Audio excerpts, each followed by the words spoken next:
For years, Tom Brady and Shedeur Sanders sold the picture-perfect mentor-mentee bond. A couple years ago, he extended his hand. He was like, come work out with me in Tampa. So he flew down there, Dad came, we rode with him. He took me in his truck, his high school film. But behind the smiles, Brady secretly couldn't stand him, and now he's finally revealed the shocking reason why. Let me break it down.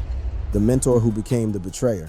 The relationship between Tom Brady and Shedeur Sanders was painted as a storybook mentorship, arguably the greatest quarterback of all time guiding the son of his former teammate toward NFL greatness. But reality turned out far different. To understand how things soured, we need to rewind to their beginnings. It all started in the summer of 2020, when a young Shedeur Sanders was already making waves as a high school quarterback at Trinity Christian School in Cedar Hill, Texas. At just 18 years old, Sanders was already carrying the weight of enormous expectations as the son of NFL Hall of Famer Deion Primetime Sanders. It was during this pivotal moment in his development that Tom Brady extended what seemed like a generous offer, an invitation to train together at Berkeley Preparatory School in Tampa, Florida. A couple years ago, he extended his hand. He was like, come work out with me in Tampa. So he flew down there, Dad came, we rode with him. He took me in his truck, his high school film. Then from then on, he was just telling me knowledge, and I filmed everything, I recorded everything. So now sometimes I go back and just listen to the things that he said at that time, and it registers. The workout session that took place on June 13th, 2020 was meticulously documented and would later become the foundation of what many believed was a genuine mentorship. Brady, who was with the Tampa Bay Buccaneers at the time, positioned himself as the veteran quarterback, willing to share his wisdom with the next generation. But here's where the story takes its first sinister turn. What appeared to be Brady's altruistic gesture was actually the beginning of an elaborate long-term strategy to gain unprecedented access to and influence over one of the most promising quarterback prospects in the nation. Shedeur described it as an opportunity to soak up all the knowledge from Brady, whom he referred to as the GOAT, greatest of all time. The young quarterback was completely unaware that he was being systematically groomed for what would become one of the most devastating betrayals in recent NFL history. Shedeur filmed the entire session, including Brady's advice, and has since used the recordings as a reference for his development, creating a documentary record of Brady's involvement that would prove crucial in understanding the depth of his manipulation. Deion Sanders, protective father that he was, couldn't have been more grateful for Brady's apparent investment in his son's future. He expressed his appreciation on Instagram, stating, "There are things in life. Even the father can't teach the son, but God always provides a way if there's a will. At Tom Brady, I thank you, appreciate and love the man, the father and the athlete you are." Brady's response seemed equally heartfelt as he commented on Shedeur's social media post saying, "You will determine what your future holds. I'm always here for you." But the mask began to slip during a September 2023 appearance on Brady's Let's Go podcast. When Deion brought up his son's luxury lifestyle, asking Brady about Shedeur's Rolls-Royce Cullinan purchase, Brady's response revealed his true feelings about the young quarterback's character and priorities. Tom, do you think a college kid needs a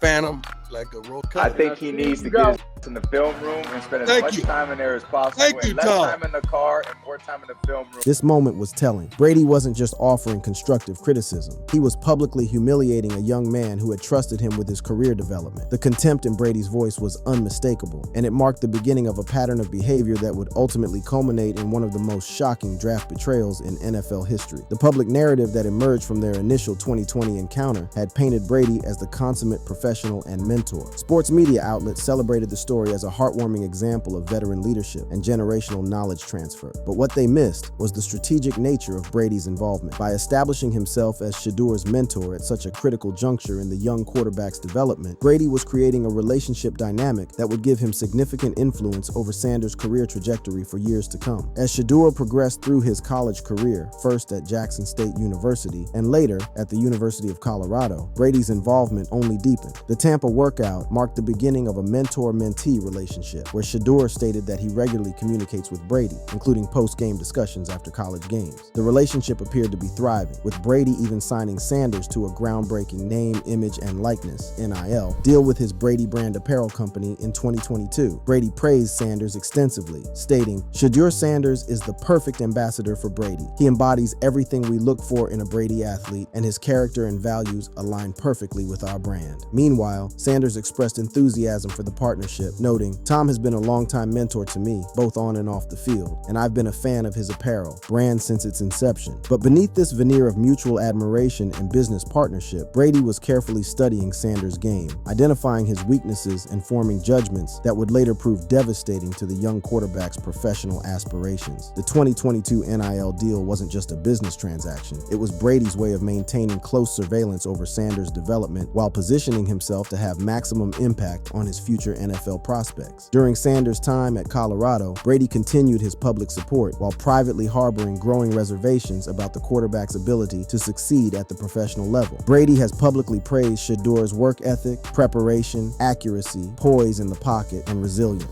Working with Tom, it was just talking to him and understanding, okay, how to improve each week. He texts me after the game, "Don't be satisfied." Like, it's cool. So it was cool hearing from him, knowing he's still watching and stuff like that. But this revealed the extent of Brady's involvement in Sanders' week-to-week performance. But what Shedeur interpreted as encouragement and mentorship was actually Brady conducting detailed scouting reports on his protege, gathering intelligence that would later be used against him in the most consequential moment of his career. The relationship continued to evolve as Brady transitioned from active player to minority owner of the Las Vegas Raiders in 2024. Brady became a minority owner of the Las Vegas Raiders, acquiring a 5% stake in the franchise after NFL owners unanimously approved the deal during a league meeting in Atlanta. This new role would prove to be the crucial piece in Brady's elaborate scheme to derail Sanders' NFL dreams. Raiders owner Mark Davis expressed enthusiasm about Brady's potential contributions, particularly in the realm of football operations. Davis made several public statements in late 2024, indicating that Brady would have a significant voice in the Raiders' quarterback selection process, describing it as a huge benefit for the organization. The stage was now set for Brady's ultimate betrayal. He had spent 4 years building Sanders' trust, studying his game, identifying his weaknesses, and positioning himself as the key decision maker for the NFL team that everyone expected would draft his supposed protege. What happened next would shock the football world and reveal the true extent of Tom Brady's capacity for calculated deception, the draft day sabotage. The 2025 NFL Draft was supposed to be Shedeur Sanders' moment of triumph. After a spectacular college career that saw him throw for over 14,000 yards with a 70.1% completion rate, Sanders was widely projected as a potential top 5 pick. Mock drafts from respected analysts consistently had him going to quarterback-needy teams, with many specifically projecting him to the Las Vegas Raiders, the team where his mentor Tom Brady now held significant influence as a minority owner. But as draft day approached, a sinister plot was already in motion. Brady, who had spent years positioning himself as Sanders' trusted advisor and mentor, was preparing to deliver the ultimate betrayal. The man who had promised to always be there for Shedeur was about to orchestrate one of the most shocking draft slides in NFL history. The first signs of trouble emerged during Sanders' pre-draft process. Reports surfaced that Sanders' pre-draft interviews were perceived poorly by some NFL teams, with former NFL quarterback Brady Quinn describing Sanders' interview process as an absolute disaster, alleging he wore headphones, answered FaceTime calls during meetings, and appeared unprepared. But what the public didn't know was that Brady was actively working behind the scenes, using his influence and insider knowledge to poison the well against his supposed protege. ESPN's Pete Thamel reported that multiple teams questioned Sanders' athleticism and ability to translate his college performance to the NFL, with scouts noting he was a mediocre athlete who lacked sufficient film showing him throwing in rhythm. While these concerns may have had some legitimate basis, Brady's fingerprints were all over the narrative that emerged. He had been studying Sanders' game for years and knew exactly which criticisms would resonate most with NFL decision makers. The Raiders, who were widely expected to select Sanders, had multiple opportunities to draft him. The team passed on Sanders 7 times before he was finally selected by Cleveland in the 5th round. This wasn't an accident or oversight. This was the result of Brady's systematic campaign to ensure that Sanders would not end up in Las Vegas, despite years of leading both Sanders and his father to believe otherwise. The extent of Brady's influence within the Raiders organization had been well established in the months leading up to the draft. Raiders owner Mark Davis had stated that Brady would have a huge voice in picking the Raiders' next franchise quarterback, emphasizing that Davis had been seeking someone to oversee the football division and believed Brady could fill that role. NFL Network insider Ian Rappaport had reported that Davis told him Brady would have significant input in quarterback decisions. Given this level of influence and Brady's years-long relationship with Sanders, the Raiders' decision to repeatedly pass on the quarterback becomes even more damaging. This wasn't simply a team deciding that Sanders wasn't the right fit. This was Brady using his position of trust and authority to actively sabotage the career of a young man who had considered him a mentor and father figure. The betrayal was so shocking that even media personalities who had followed the story closely were left stunned. Skip Bayless, the controversial sports analyst, was among the first to call out what he saw as Brady's duplicity. On April 26, 2025, during the NFL draft, Bayless posted on X, "It is now pretty clear Tom Brady, who mentored Shedeur, told the Raiders not to take Shedeur. Duly noted." Bayless didn't stop there. He doubled down on his accusations, tweeting, "How could Tom Brady's team pass on Shedeur again and again and again? Brady reportedly coached Shedeur. Brady reportedly was involved in Raiders draft decision-making." The frustration and disbelief in Bayless's posts reflected what many in the football community were thinking. How could Brady, who had mentored Sanders for years, allow his team to pass on him 7 times? But the most damaging revelation came when Brady attempted to distance himself from the Raiders draft decisions. When questioned about Sanders' slide on the Impulsive podcast, Brady claimed he wasn't part of any evaluation process for Sanders. This statement was not just misleading, it was a calculated lie designed to protect Brady's reputation while throwing Sanders under the bus. We're talking about going late in the draft. Elephant in the room, Shedeur Sanders. What happened, Tom? Why did he go so late in the draft? I mean, it's a good question. I wasn't a part of any evaluation process or to Skip Bayless see says that. otherwise. No, well, The disingenuousness of Brady's response becomes even more apparent when we examine the contradictory evidence. NFL media's Ian Rappaport had quoted Raiders owner Mark Davis saying Brady would have a huge voice in quarterback decisions. The Raiders' decision to bypass Sanders, despite Brady's mentorship, suggests either a strategic choice to prioritize other players or a deliberate effort by Brady to distance himself from Sanders despite their 4-year relationship. The pattern of Brady's deception becomes even clearer when we examine what happened after Sanders' devastating slide. Instead of taking responsibility for his role in the debacle, Brady attempted to position himself as a supportive mentor reaching out to console his former protege. But even this gesture was tainted by insincerity and self-serving motivation. I actually texted Shedeur because I know him very well. And I said, dude, like whatever happens, wherever you go, like that's your first day. Day 2 matters more than the draft. I was 199. Yeah. So who could speak on it better than me? Like what that really means. Use it as motivation.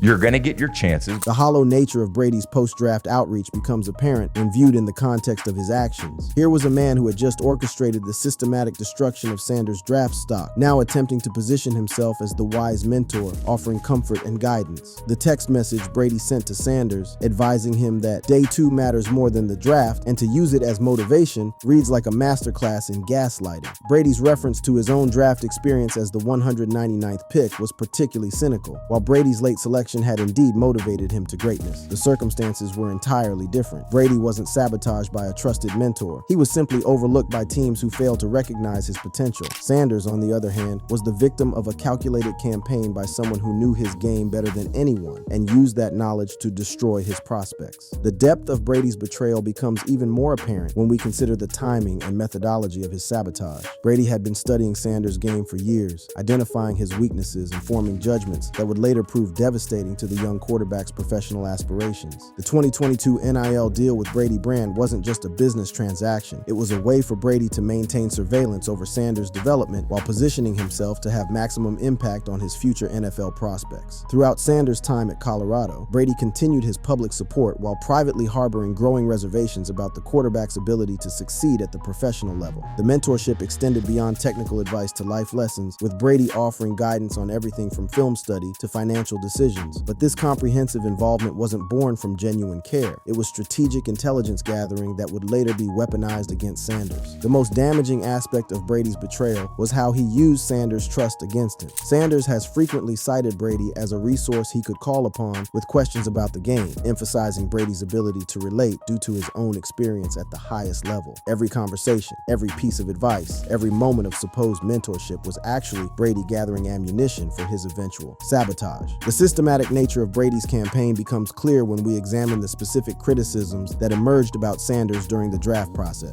Reports surfaced about Sanders' perceived arrogance, his tendency to take unnecessary sacks, and concerns about his hero ball tendencies. These weren't random observations from scouts. They were carefully crafted talking points that Brady, with his intimate knowledge of Sanders' game, knew would resonate with NFL decision-making. The Raiders' eventual selection of other players, including running back Ashton Jeanty in the first round and quarterback Cam Miller from North Dakota State in the 6th round, wasn't just a preference for different players. It was the result of Brady's systematic character assassination of Sanders within the organization. As Sanders watched his draft stock plummet in real time, he couldn't have known that the man he trusted most in football was the architect of his destruction. The young quarterback who had filmed every session with Brady, who had treasured every piece of advice, who had proudly worn the Brady brand, was being systematically destroyed by his supposed mentor. The betrayal was complete when Sanders finally received that text from Brady on draft night. The man who had orchestrated the most devastating night of Sanders' professional life was now positioning himself as the consoling mentor, offering wisdom about overcoming adversity. It was a final cruel twist of the knife. Brady not only destroyed Sanders' dreams, but then attempted to position himself as the source of comfort and guidance for the very pain he had caused. Brady's true motives revealed.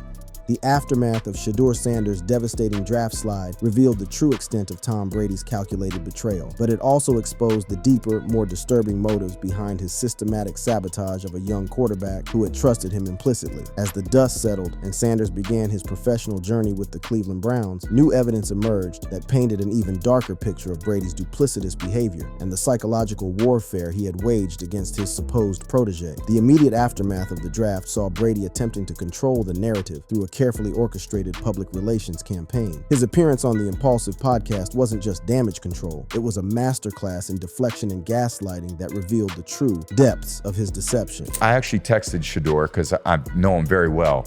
And I said, dude, like whatever happens, wherever you go, like that's your first day. Day 2 matters more than the draft. I was 199. Yeah. So who could speak on it better than me? Like what that really means. Use it as motivation. You're going to get your chances. But Brady's attempt to position himself as the wise counselor fell apart under closer scrutiny. Skip Bayless, who had initially called out Brady's role in Sanders' slide, wasn't satisfied with Brady's weak denials. On May 9th, 2025, Bayless escalated the feud in a 25-minute rant titled, "I Call BS on Tom Brady" on his X account, accusing Brady of taking the cowardly way out by not directly addressing him and insisting that Brady's denial was disingenuous. Tom Brady has called me out. I guess he's called me a liar. So I'm about to call BS on Tom Brady because Tom, you know and I know everything I said about you and Shedeur Sanders is obviously exactly right.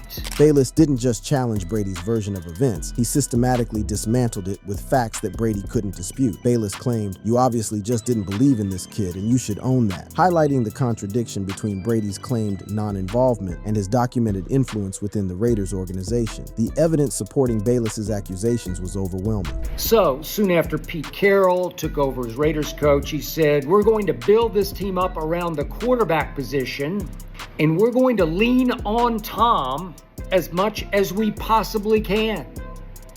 Smart.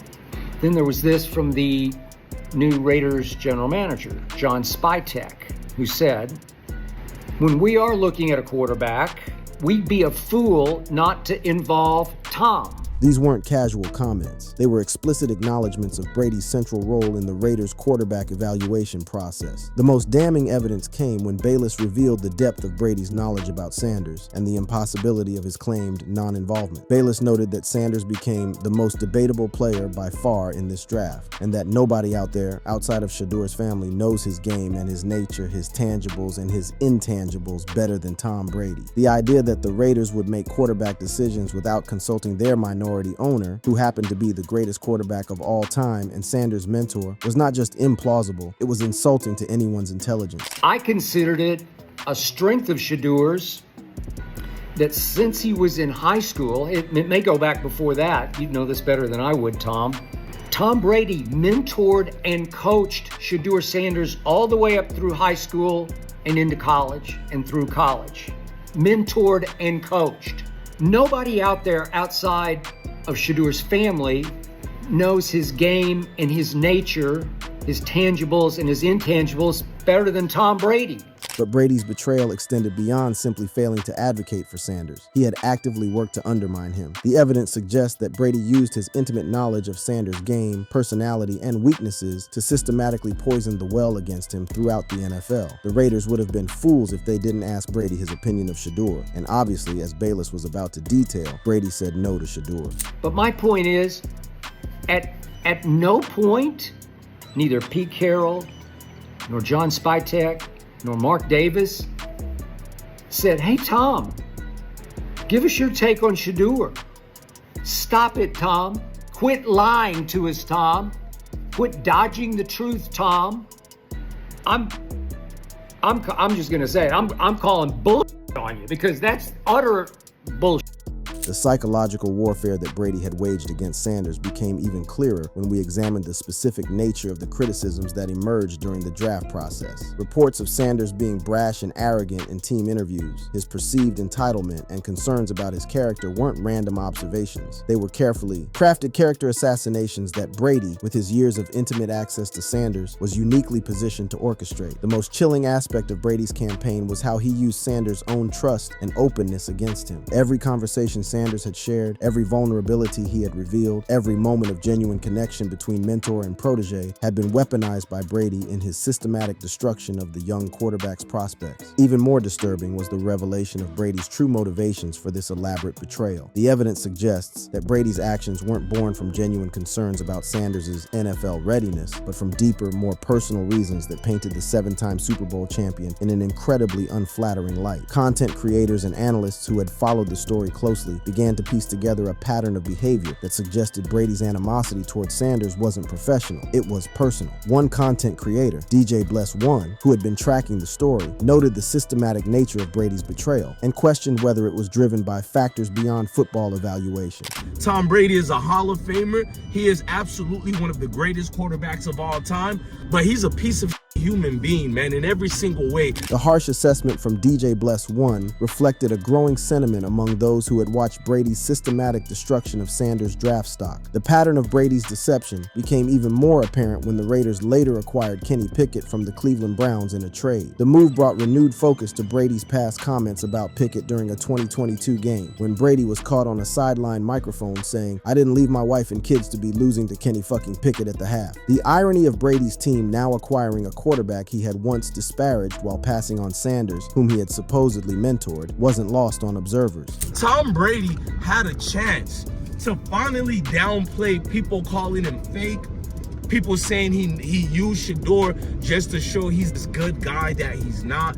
And he bypassed it, Shedeur, once again. This was absolutely the perfect opportunity to draft Shedeur. The ultimate proof of Brady's true feelings about Sanders came in the aftermath of the draft. Rather than taking responsibility for his role in Sanders' slide, Brady attempted to maintain his mentor facade while continuing to undermine Sanders behind the scenes. His post-draft text message to Sanders, encouraging him to use the slide as motivation, was the final insult, offering false comfort after secretly working to sabotage Sanders' career. The tragic irony of this situation is that Brady's betrayal of Sanders may have been motivated by legitimate concerns about Sanders' character and work ethic. But rather than addressing these issues directly with his mentee, Brady chose the cowardly path of secret sabotage. Sanders, meanwhile, has been left to pick up the pieces of his shattered draft dreams in Cleveland, wondering how the man he trusted most could have betrayed him so completely. The relationship between Tom Brady and Shedeur Sanders serves as a cautionary tale about the dangers of hero worship and the importance of authentic mentorship. Brady's actions revealed that beneath the polished exterior of America's favorite quarterback lies a calculating individual willing to destroy the dreams of someone who trusted him implicitly. The greatest quarterback of all time had become the architect of his protege's downfall, and the football world would never look at Tom Brady the same way again. Found this information exciting and unbelievable? Be sure to check out other similar and amazing videos on the screen. Thanks again for watching. I'll see you in the next video. I think he's being set up to fail. From the very start, Stephen A. Smith hasn't held back on his opinions about Shedeur Sanders' career, but now he's taking it further by exposing Shedeur's money problems. And it's not shocking. His career has already taken a hit, from sliding in the draft to losing his starting spot. According to Stephen A., his spending might be even worse. Let's break it down. The $1 Million Mirage.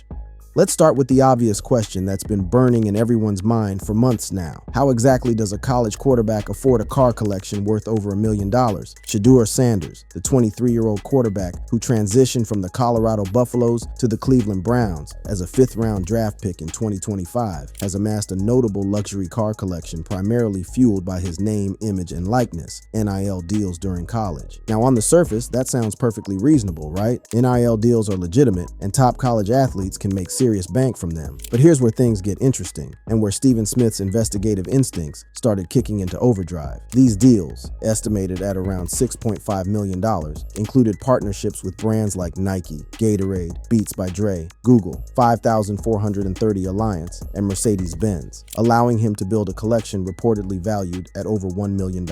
Now let's break down this supposed financial empire piece by piece, because the devil is always in the details, and Stephen Smith has been digging deep into those details. His jersey sales alone generated $14 million in commissions from $250 million in total sales, further bolstering his finances. But hold on just a minute. When you really dive into these numbers with a critical eye, something doesn't quite add up the way it should. Commission rates in the sports merchandise world typically range from 5 to 15%, and even at the highest end of that spectrum, we're talking about substantial money, but not necessarily the kind that justifies the absolutely insane lifestyle we've been witnessing unfold in real time. The timeline of purchases alone should raise red flags for anyone paying attention. We're talking about a young man who was making luxury purchases that would make professional athletes jealous, all while supposedly living off college NIL deals. Stephen Smith has been one of the few voices in sports media willing to ask the tough questions about whether this math actually makes sense when you dig beneath the surface. Let's talk about the crown jewel of his collection, the Rolls-Royce Cullinan, custom model in black and gold wrap, Colorado Buffaloes colors, one of his flagship vehicles, acquired during college via NIL earnings, with an estimated value of $350,000. This isn't just any car purchase. This is a statement piece that screams, "I've made it," to anyone within a 5-mile radius. But here's the thing that caught Stephen Smith's attention and made his analytical mind start working overtime. This car purchase happened while Shedeur was still in college, supposedly funded entirely by those NIL deals that somehow materialized out of thin air. But the automotive extravaganza doesn't stop there, folks. Oh no, we're just getting started on this wild ride through luxury excess. The Lamborghini Urus, high-performance SUV acquired around January 2024, newly decked out with customizations shown on Instagram in February 2024, with an estimated value of $240,000, $250,000. Then there's the Mercedes Maybach GLS 600, luxury SUVs worth $200,000 each, with Shedeur owning 2 and gifting one to Jordan Seaton in December 2024. And let's not forget about the Tesla Cybertruck, purchased in April 2024 and claimed as the first Cyberbeast model in Colorado, with an estimated value of $80,000, $110,000. The collection rounds out with a Dodge Durango SRT Hellcat worth $90,000, $95,000, a Chevrolet Corvette Stingray valued at $60,000, $70,000, and a Mercedes EQB electric SUV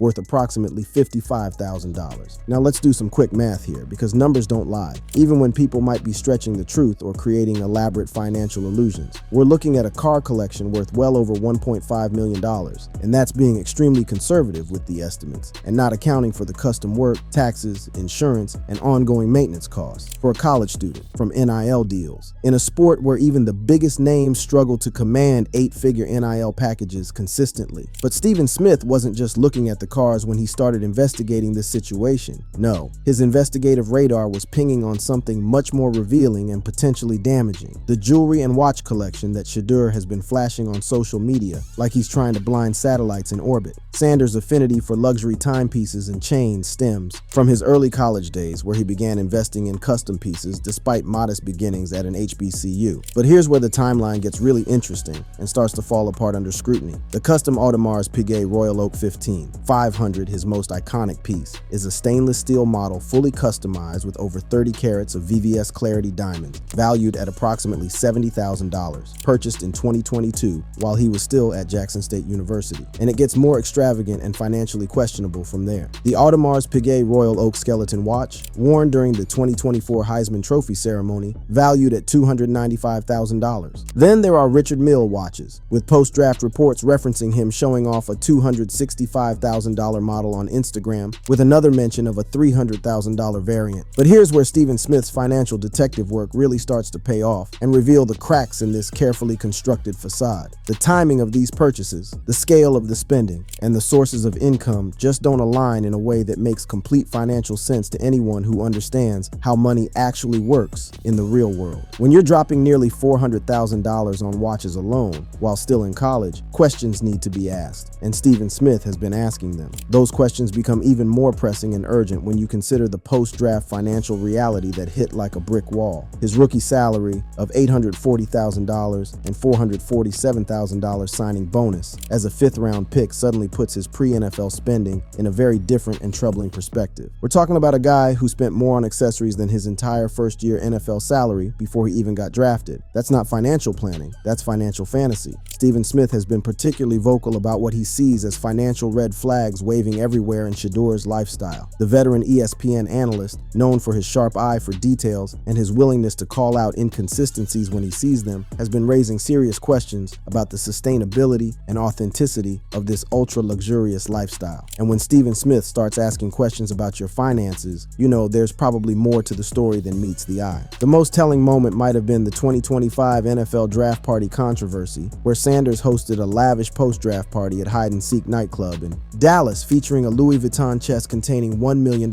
in cash. Now, flashing $1 million in cash at a party is certainly impressive and makes for great social media content, but financial experts know that liquid cash displays are often more about perception and maintaining an image than actual long-term wealth or smart money management. What's particularly interesting and concerning is how this luxury lifestyle has been funded and maintained over time. While the collection reflects Sanders' blend of performance, luxury, and sustainability, often tied to his personal brand and family influence, the fundamental question remains: is this sustainable wealth built on solid financial foundations? Or is it carefully constructed financial theater designed to create an illusion of success? The warning signs were there early on, and some veteran voices in the NFL tried to sound the alarm. In September 2023, NFL legend Tom Brady advised Sanders on his Let's Go podcast to prioritize film study over luxury purchases. One question before I go, Tom, do you think a college kid needs a Phantom, like a Rolls Royce? Nah, no, it's not a Phantom. It's a Rolls Royce cousin. I think he needs to get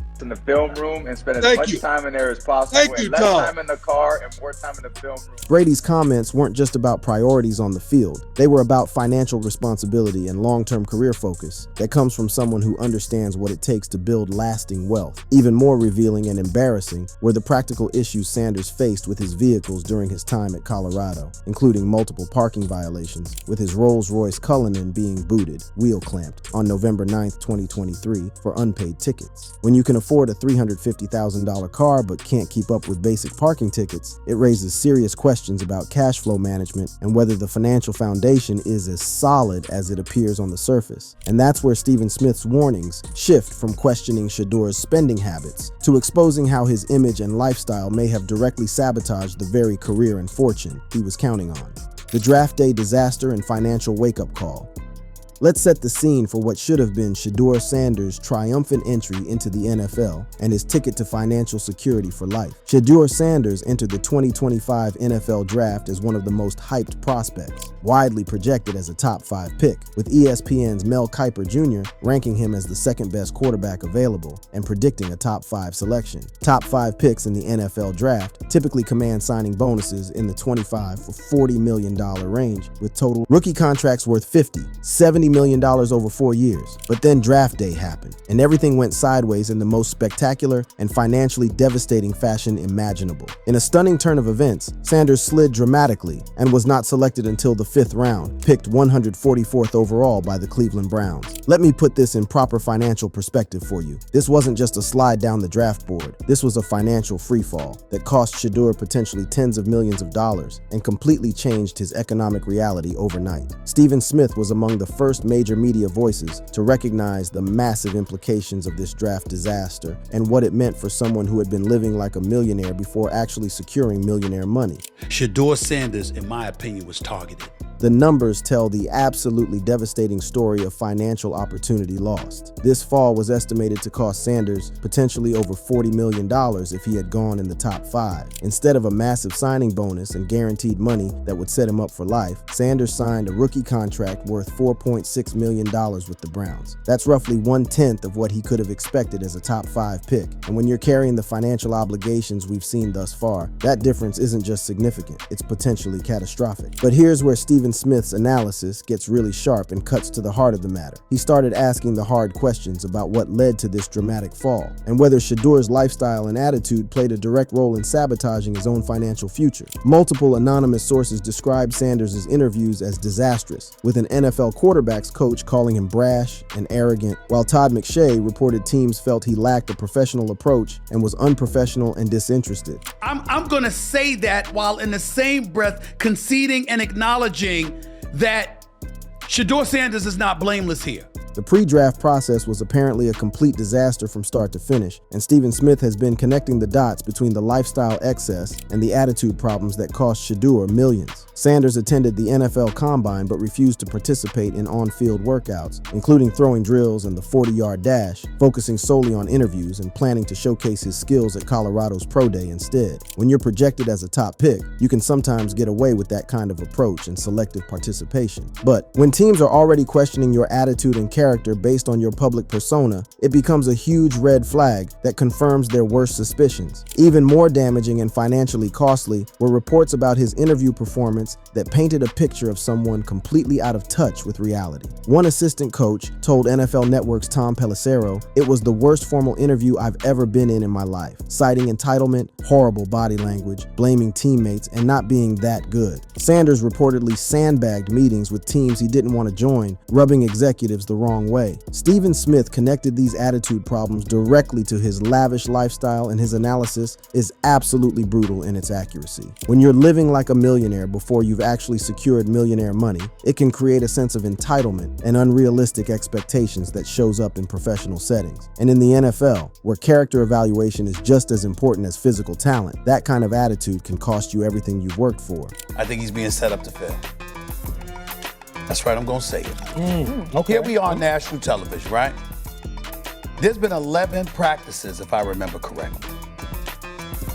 He's been he's been playing against the third unit. But the financial implications go far beyond just the rookie contract numbers, and Stephen Smith has been vocal about how this draft slide could impact Shedeur's entire career earning potential for decades to come. First-round picks get more opportunities, more patience from organizations, better coaching, and significantly more leverage in future contract negotiations. Fifth-round picks, they're constantly fighting just to stay on the roster, working with the scout team and proving themselves every single day just to earn a chance. Stephen Smith has been particularly vocal about what he sees as a dangerous pattern of living beyond one's means and the psychology that creates. The veteran analyst understands better than most that professional sports careers are unpredictable, injury-prone, and shorter than most people realize. And financial security comes from smart money management and conservative spending, not flashy displays of wealth that drain your resources. The post-draft reality has been sobering and potentially career-threatening. Sanders joined the Browns wearing number 12, competing with third-round pick Dillon Gabriel in a very crowded quarterback room. He's not just competing for a starting position. He's fighting to justify his spot on the roster and prove he deserves to even be in the NFL. That's not exactly the position you want to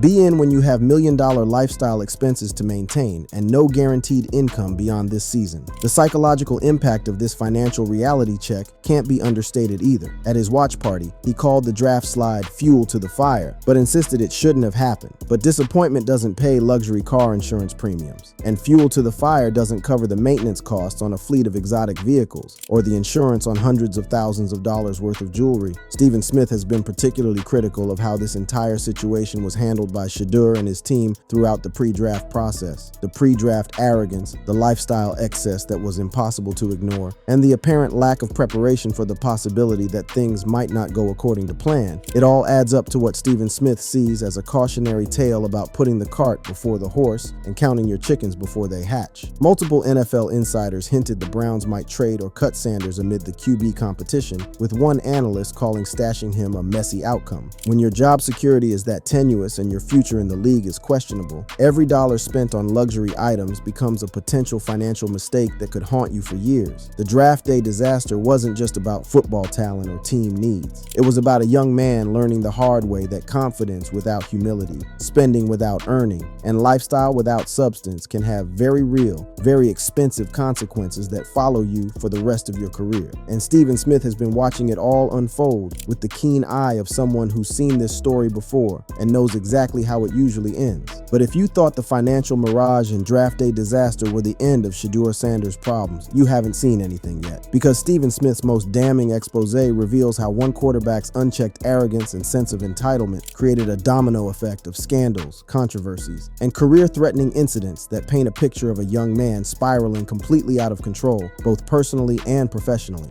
when arrogance costs everything.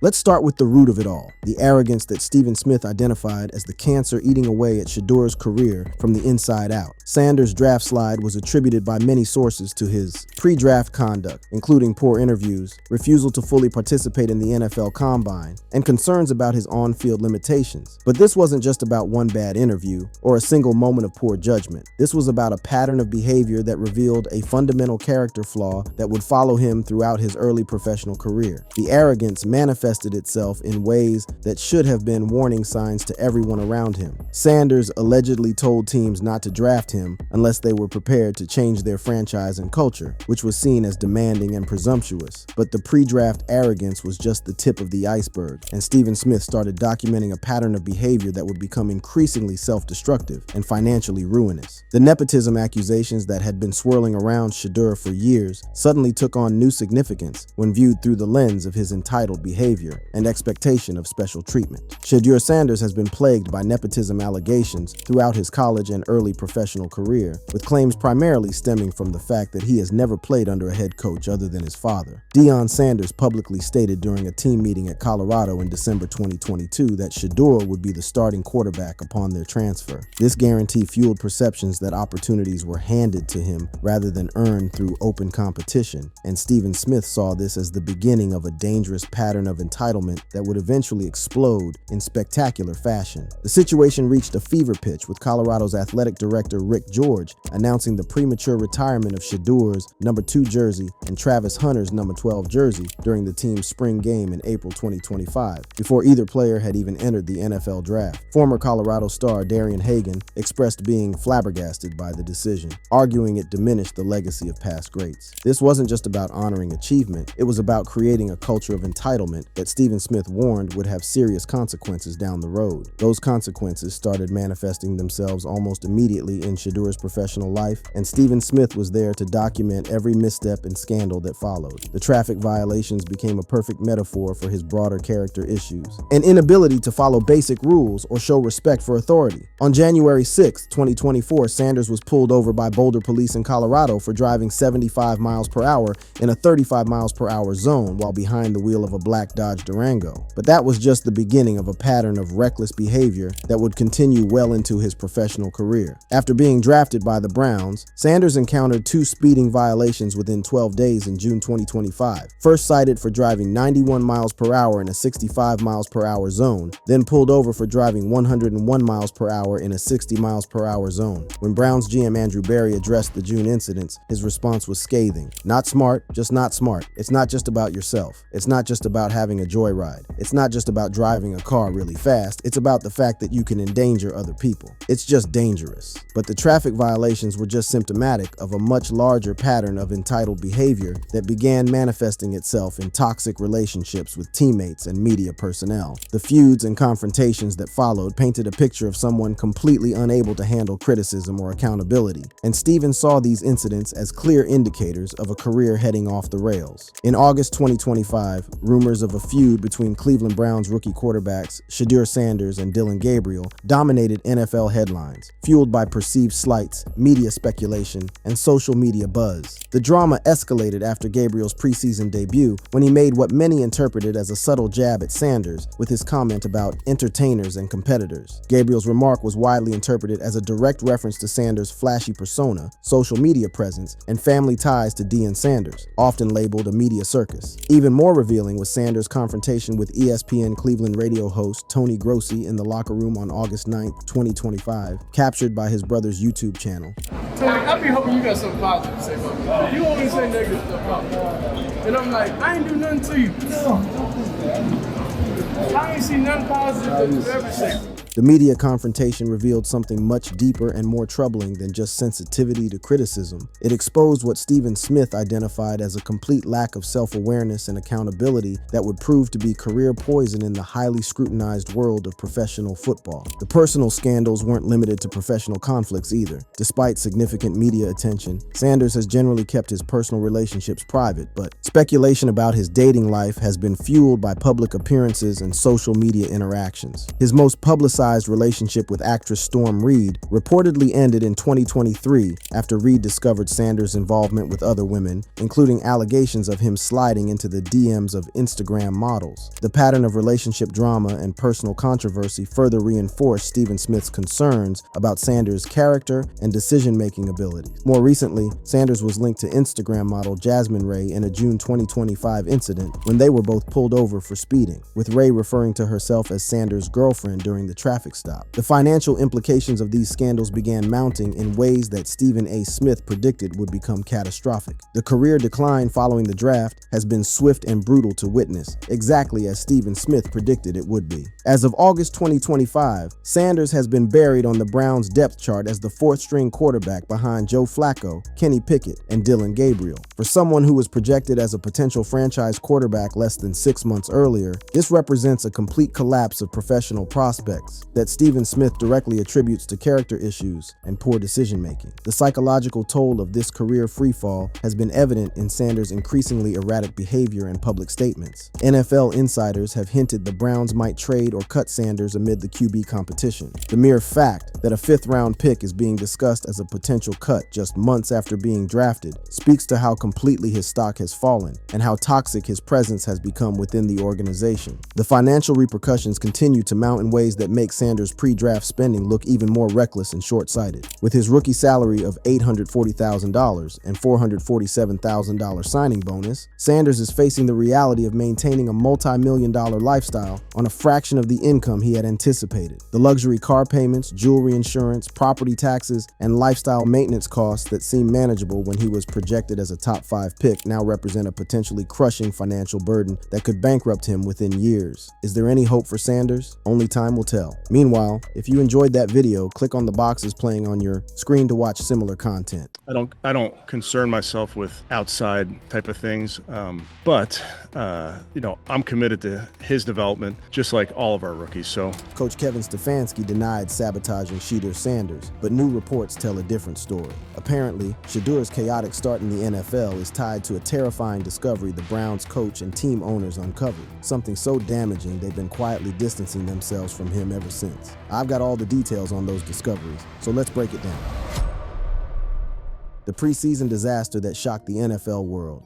Shedeur Sanders is having it rough right now. It all started with the Cleveland Browns preseason finale against the Los Angeles Rams on August 23, 2025. Shedeur Sanders, the rookie quarterback and son of NFL legend Deion Sanders, walked onto that field carrying the weight of enormous expectations. What transpired over the next few hours would become a defining moment that would either make or break his professional career. The numbers tell a story that's almost too shocking to believe. 3 completions out of 6 attempts for a measly 14 yards, 5 brutal sacks that left him sprawled on the turf, and just 1 first down achieved across 5 entire offensive drives. But here's where the story takes a truly dramatic turn. This wasn't just about poor performance statistics on a stat sheet. This was about what many observers would later describe as a systematic setup for failure, a calculated orchestration of circumstances that seemed designed to crush the spirit and confidence of a young quarterback before his NFL career could even begin. The controversy exploded when head coach Kevin Stefanski made a decision that would reverberate throughout the football world. With just 2 minutes left on the clock and the Browns trailing, Sanders was expecting to get his chance to lead the game-winning drive. It's the kind of moment every quarterback dreams about, the clutch situation that separates the champions from the pretenders. But instead of getting his opportunity to prove himself, Sanders was unceremoniously benched in favor of veteran Tyler Huntley.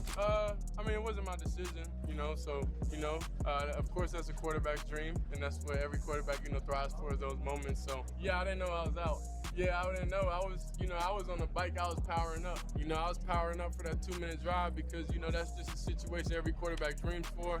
The raw emotion and confusion in Sanders' voice during that post-game interview revealed the depth of his disappointment and bewilderment. Here was a young man who had been mentally and physically preparing himself for the most crucial moment of the game, only to discover that his coach had already made the decision to replace him with a quarterback who wouldn't even make the final roster. This decision didn't go unnoticed by some of the biggest names in football. NFL legends T.J. Houshmandzadeh, Shannon Sharpe, and Chad Johnson took to their popular podcast platforms to express their outrage and disbelief. But maybe if they hear from you, because they sick of hearing my mouth, and give them a better explanation on 12 situations, maybe they'll understand. Yeah, man, just give me your thoughts on Shedeur, the game today. TJ, why do you think the Browns played it the way they did? These weren't just casual observers offering their opinions. These were seasoned professionals who had played at the highest levels of the game and understood the psychological warfare that can sometimes unfold within NFL organizations. Houshmandzadeh was particularly vocal, stating that the Browns were trying to break Sanders by systematically limiting his opportunities and surrounding him with inadequate support. The allegations weren't just about one bad game or one questionable coaching decision. They painted a picture of a more sinister, ongoing campaign to undermine Sanders' confidence and development. From my assessment, y'all, they don't want a controversy. That's how they don't want a because we know what Flacco can do. Why does Flacco start in the game? We know what he can do. He led y'all to the playoffs the last time y'all let him play. So if you're trying to figure out... The context surrounding Sanders' performance makes the situation even more troubling. While fellow rookie Dillon Gabriel was playing behind the Browns' second and third string offensive line, Sanders found himself operating behind the fourth and fifth string units. The difference in protection and support was stark and undeniable. Gabriel managed to throw for 129 yards and a touchdown, looking composed and confident in the pocket. Meanwhile, Sanders was running for his life, scrambling desperately behind an offensive line that seemed to offer about as much protection as a paper umbrella in a thunderstorm. But the drama didn't end with the final whistle. Former NFL quarterback Derek Carr joined the chorus of critics, questioning why Sanders wasn't given the opportunity to run the crucial 2-minute drill. Carr argued that regardless of how Sanders had performed earlier in the game, the 2-minute drill would have provided invaluable experience and a chance for redemption. Instead, that opportunity was handed to Huntley, who was subsequently waived just days later. The timing of Huntley's release added another layer of intrigue to the situation. If the Browns had so little confidence in Huntley that they cut him immediately after the game,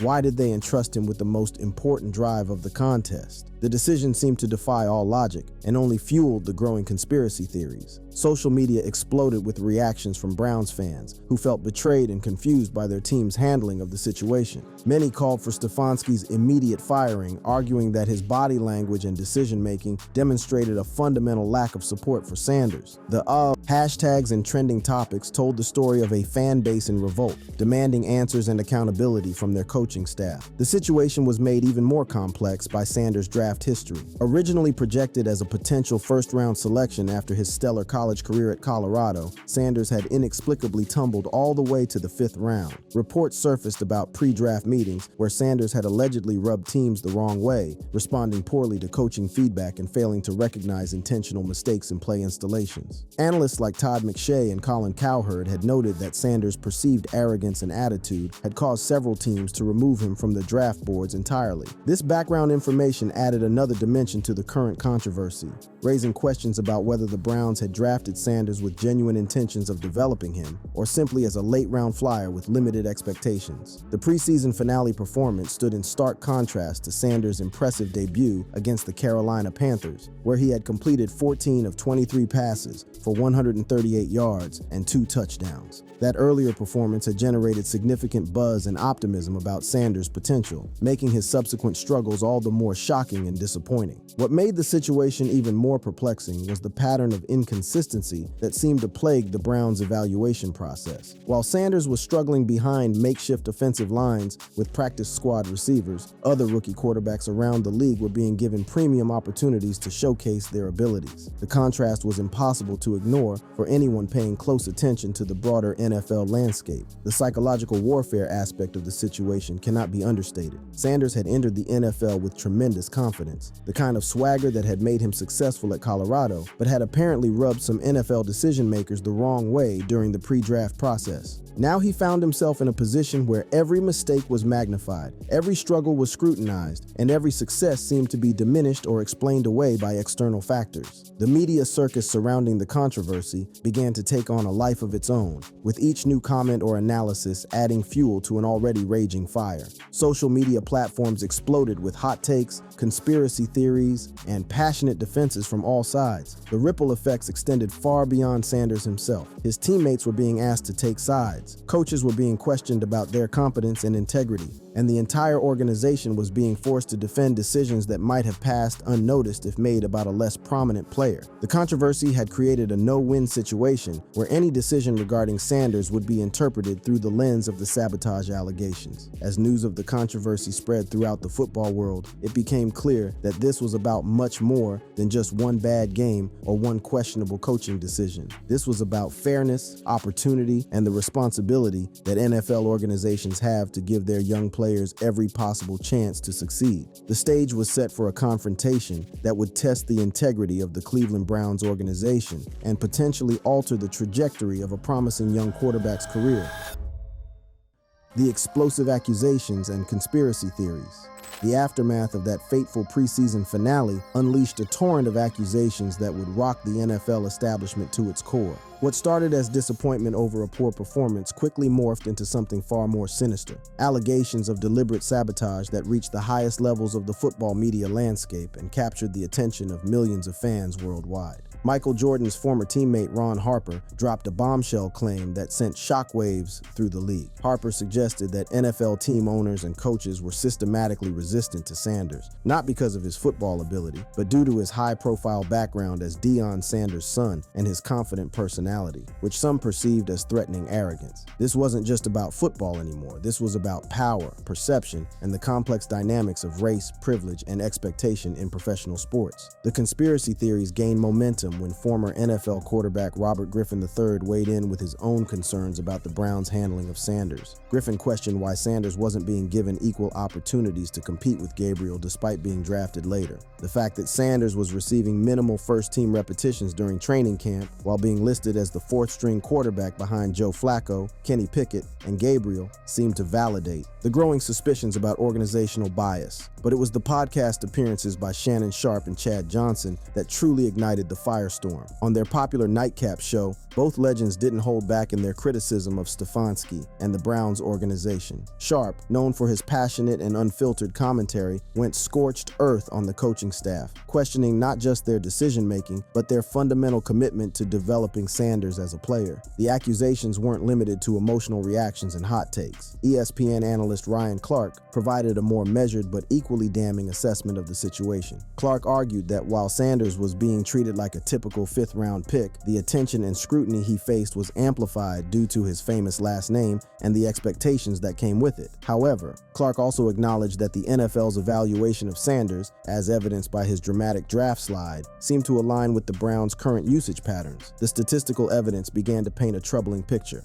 Analysis revealed that Sanders' average time to throw of 3.96 seconds was the highest for any quarterback in a single preseason since 2013. More damning was the revelation that Sanders' average time when sacked was 7.35 seconds, the fourth highest in a single preseason since 2020. These numbers suggested that Sanders was holding the ball too long, but they also raised questions about the quality of protection he was receiving and the complexity of the offensive system he was being asked to navigate. He hasn't thrown to number one receivers yet. He hasn't thrown to Judy in a game. He hasn't thrown to Harold Fannin in a game. He hasn't thrown to Njoku in a game. He hasn't played with those guys. He hasn't played with the starting offensive line yet. I don't even think he's thrown to Jamari Thrash. This observation from a Browns podcast highlighted one of the most damaging aspects of the alleged sabotage, the systematic denial of opportunities to work with quality teammates. While Gabriel was getting repetitions with at least some of the better players on the roster, Sanders found himself consistently working with the bottom tier of the depth chart, making it nearly impossible to demonstrate his true potential. The situation became even more bizarre when Kevin Stefanski's explanation for benching Sanders was examined under scrutiny. Yeah, nothing more than decided to give Snoop some work at the end of the game. The casual dismissal in Stefanski's voice was striking. He was essentially saying that he chose to give meaningful game experience to a player who would be cut days later, rather than to a rookie who was expected to be part of the team's future. But perhaps the most damaging revelation came from careful analysis of the Browns' quarterback rotation throughout training camp and the preseason. Observers noted that what was supposedly an open competition for the starting quarterback position was anything but competitive. Joe Flacco had been taking minimal repetitions with the first team, yet he was ultimately named the starter without even playing in a preseason game. This suggested that the competition was predetermined, and the rookie quarterbacks were never really in consideration for meaningful roles. This passionate statement from Browns podcast hosts captured the frustration and sense of betrayal that many fans were experiencing. The idea that the organization had deliberately misled its supporters about the nature of the quarterback competition added another layer of controversy to an already explosive situation. The conspiracy theories were further fueled by Sanders' own off-field incidents during the offseason. Multiple speeding tickets in Ohio had raised questions about his maturity and focus, providing ammunition for those who wanted to question his character and commitment. While these incidents were relatively minor, they were seized upon by critics as evidence of deeper personality flaws that might justify the organization's apparent lack of faith in him. The social media reaction revealed the deep divisions within the Browns fan base and the broader football community. Some fans defended Sanders passionately, arguing that he was being unfairly targeted and undermined. Others pointed to his poor decision-making and tendency to hold the ball too long as evidence that the criticism was justified and the coaching decisions were sound. Dan Orlovsky provided perhaps the most balanced take on the situation, acknowledging both Sanders' potential and his current limitations. Orlovsky noted that Sanders still believed he could be a starter in the NFL, but needed significant development time to adjust to the speed and complexity of professional football. This perspective suggested that the controversy might be premature, that Sanders simply needed more time to develop, rather than being the victim of organizational sabotage. The timing of Kenny Pickett's trade to another team added another wrinkle to the conspiracy theories. With Pickett suddenly removed from the equation due to his hamstring injury and subsequent trade, the Browns were left with a quarterback room that seemed to validate some of the earlier concerns about organizational planning and commitment to their rookie signal callers. As the controversy continued to swirl, it became clear that this was about much more than just football strategy or coaching decisions. This was about trust, transparency, and the fundamental relationship between NFL organizations and their players. The accusations of sabotage had struck a nerve throughout the football world, raising uncomfortable questions about power dynamics, racial bias, and the treatment of young athletes who dared to carry themselves with confidence and ambition. Stefanski's defense and the shocking truth revealed. As the accusations reached a fever pitch and the controversy threatened to overshadow the Browns' preparation for the regular season, Kevin Stefanski found himself at the center of a media firestorm that demanded answers. The pressure was mounting from all directions. Legendary players, respected analysts, passionate fans, and even members of his own organization were questioning his handling of the Sanders situation. It was time for the Browns' head coach to either provide a compelling defense of his actions or face the possibility that his credibility and leadership had been permanently damaged. I don't concern myself with outside type of things, but I'm committed to his development, just like all of our rookies. So we'll continue to focus on getting our guys better, and that's what we'll stay committed to, and that's what's important to me. Stefanski's initial response was measured and diplomatic, but many observers found it inadequate, given the severity of the accusations being leveled against him. His commitment to Sanders' development rang hollow to critics who pointed to the stark disparity in opportunities and support provided to different players. The coach's reluctance to engage with the outside noise was interpreted by some as arrogance and by others as a professional refusal to be drawn into manufactured controversy. But as more details emerged about the Browns' organizational philosophy and long-term planning, a different picture began to take shape. The revelation that Andrew Berry, the team's general manager, had described keeping 4 quarterbacks as not much of a decision, because all 4 have done what we asked, provided crucial context. This wasn't a situation where Sanders was fighting for his roster spot. He was always going to make the team.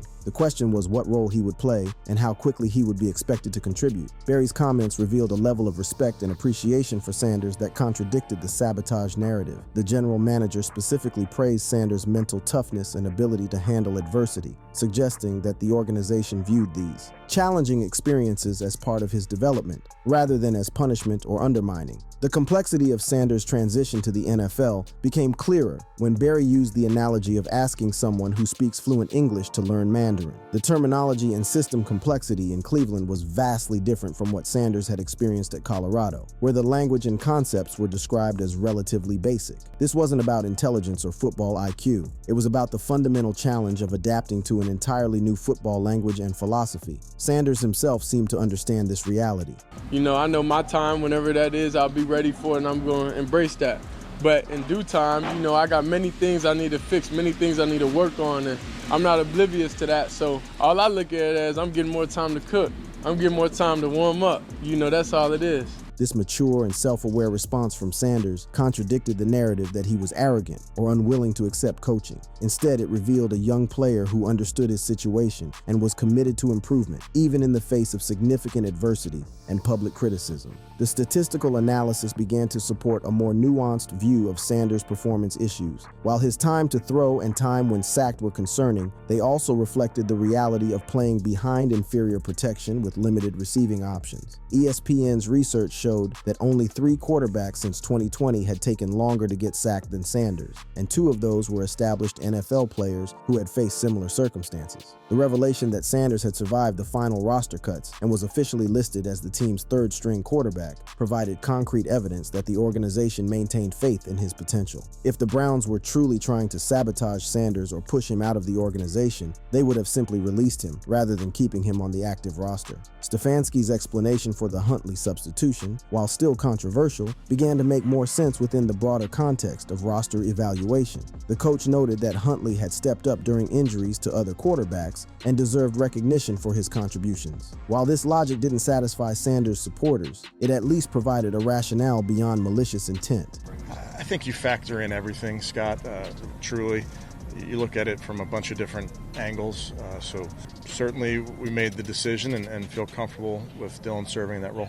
The elevation of Gabriel to the backup quarterback position, while disappointing for Sanders' supporters, reflected the reality of professional football evaluation. Gabriel had simply performed better when given similar opportunities, and the coaching staff felt more comfortable with his readiness to contribute immediately if called upon. The broader context of Sanders' draft slide began to provide additional perspective on his current situation. The concerns that had caused him to fall from a projected first-round selection to the 5th round were clearly still relevant to NFL evaluators. Issues with processing speed, pocket presence, and coachability weren't invented by the Browns. They were consistent themes that had followed Sanders throughout the pre-draft process. Some analysts like Jason Whitlock argued that Sanders' struggles were entirely self-inflicted and had nothing to do with external circumstances. Whitlock pointed to Sanders' tendency to hold the ball too long and his failure to recognize when to throw the ball away as fundamental quarterback skills that couldn't be blamed on coaching or supporting cast. Ryan Clark's analysis provided perhaps the most balanced perspective on the entire situation. Clark argued that Sanders was being treated exactly like a typical 5th-round pick should be treated, but that his famous last name and the expectations that came with it had amplified every decision and created unrealistic expectations for his immediate impact. The truth that emerged from careful analysis of all the available evidence was far more complex and nuanced than the simple sabotage narrative that had dominated headlines. Sanders was indeed facing significant challenges in his transition to professional football, but these challenges appeared to be the natural result of his draft position,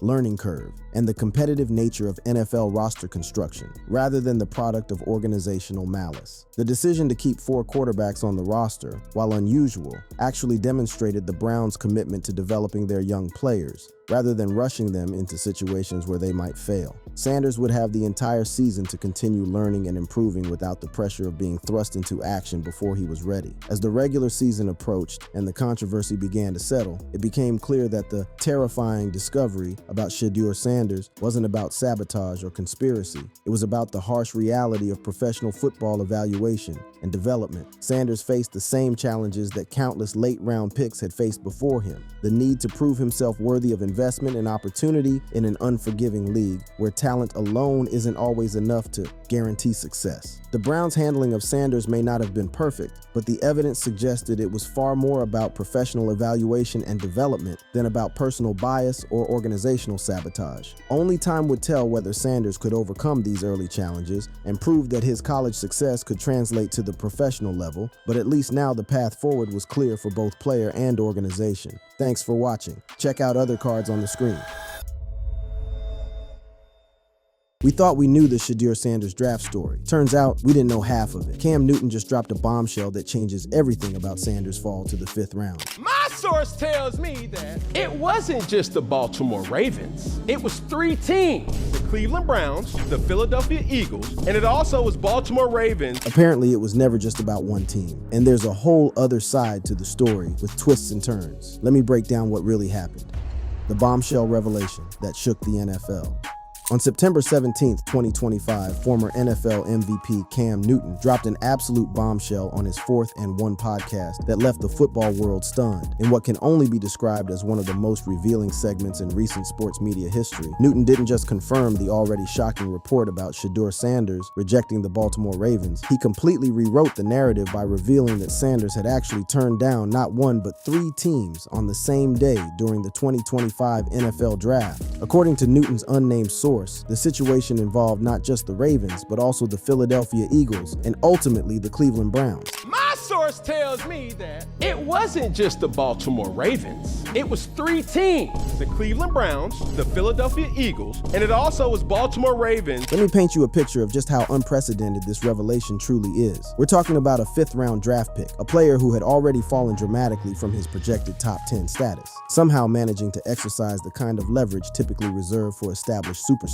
The sheer audacity of it is breathtaking, and the implications for how we understand player empowerment in the modern NFL are staggering. To fully appreciate the magnitude of this story, we need to understand the context that led to this moment. Shedeur Sanders entered the 2025 NFL Draft as one of college football's brightest stars, projected as a top 10 pick after a prolific career at Jackson State in Colorado, where he amassed over 10,000 passing yards, 99 touchdowns, and a 69.3% completion rate. But as we now know, his draft experience would be anything but conventional. The story actually began to unfold several days earlier when ESPN's Adam Schefter dropped his own bombshell. On September 14, 2025, Schefter reported that the Baltimore Ravens were preparing to take Shedeur Sanders in the 5th round with the 141st overall selection, but Sanders' camp conveyed he preferred not to be in a situation where he's backing up Lamar Jackson. This initial report was already shocking enough. After all, we're talking about an organization with a proven track record of developing quarterbacks, led by one of the most respected coaching staffs in the NFL. But Newton's revelation 3 days later completely shattered our understanding of what had transpired on that fateful April 26 draft day. The scope of Sanders' draft day maneuvering was far more extensive than anyone had imagined, with all 3 teams expressing intent to select Sanders around picks 141, 150. What makes this story even more compelling is how Newton positioned his revelation as a direct response to what he saw as incomplete reporting from mainstream media. Newton argued that by only reporting partial information, the media was fundamentally misrepresenting the truth. If you only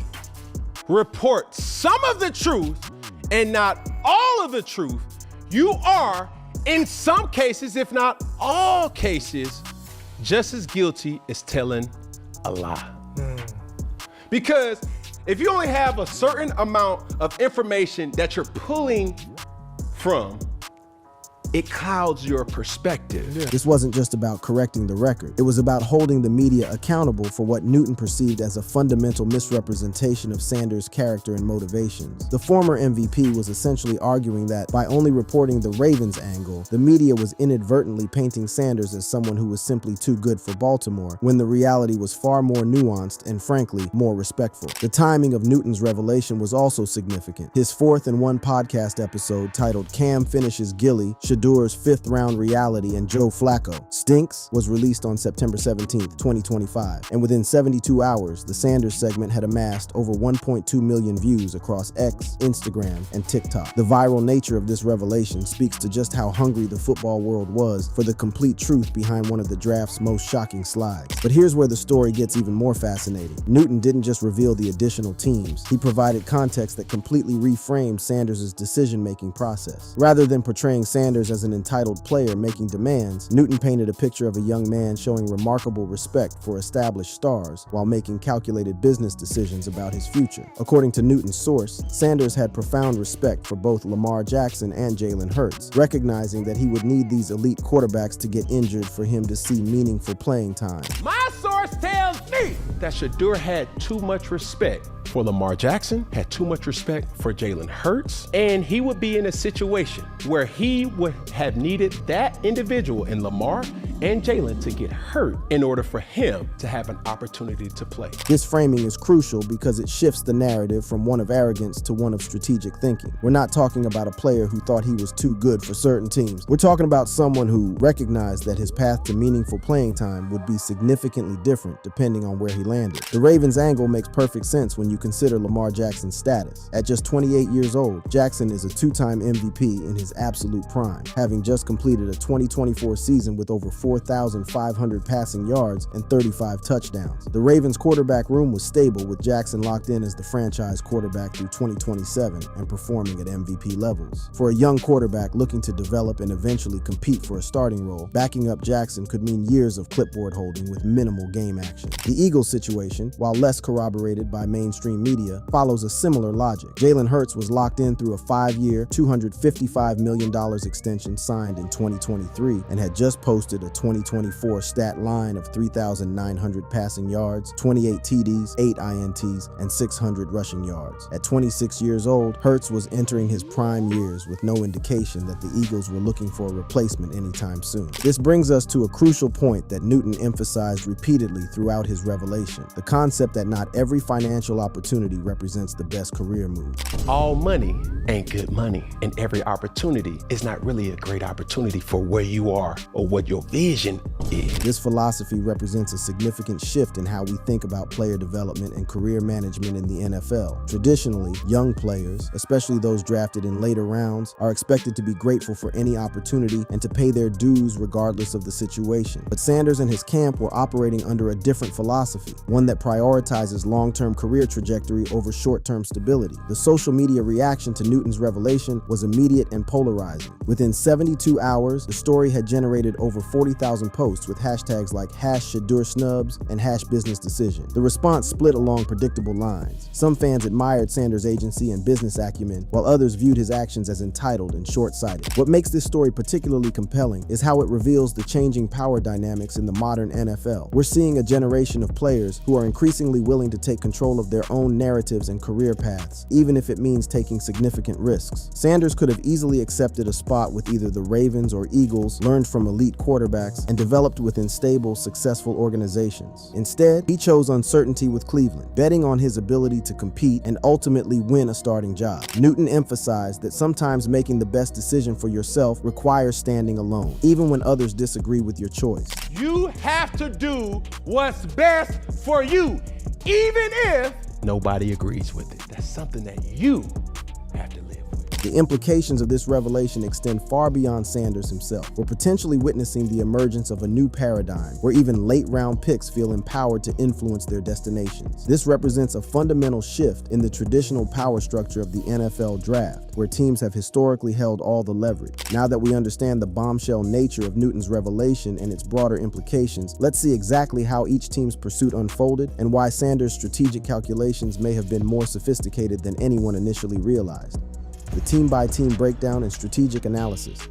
To truly understand the magnitude of Shedeur Sanders' draft day maneuvering, we need to dissect each team's situation and the strategic calculations that led to his unprecedented decision to turn down multiple NFL organizations on the same day. What emerges is a complex web of organizational dynamics, quarterback development philosophies, and career trajectory planning that reveals just how sophisticated modern player management has become. Let's start with the Baltimore Ravens, the team whose interest was first reported by Adam Schefter and later confirmed by Newton. The Ravens entering the 2025 NFL Draft held 7 picks, including the number 141 selection in the 5th round, which they viewed as a sweet spot for high-ceiling projects who could marinate behind their established core. This wasn't just about filling holes, it was about sustaining a perennial contender through strategic developmental picks. The Ravens' approach to quarterback development is legendary in NFL circles. Under GM Eric DeCosta's philosophy of best player available with fit, Baltimore has produced stars like Joe Flacco and has been instrumental in Lamar Jackson's evolution evolution from a 2018 first-rounder to two-time MVP. When you consider that Jackson posted a 2024 season with 4 500-plus passing yards and 35 touchdowns while being just 28 years old, it becomes clear why the Ravens viewed Sanders as a long-term investment rather than an immediate contributor. But here's where Sanders' thinking becomes fascinating. Newton acknowledged that the Ravens' organizational excellence made Sanders' rejection all the more puzzling on the surface, given their proven track record of developing elite quarterbacks. Now, this is where the perspective gets skewed,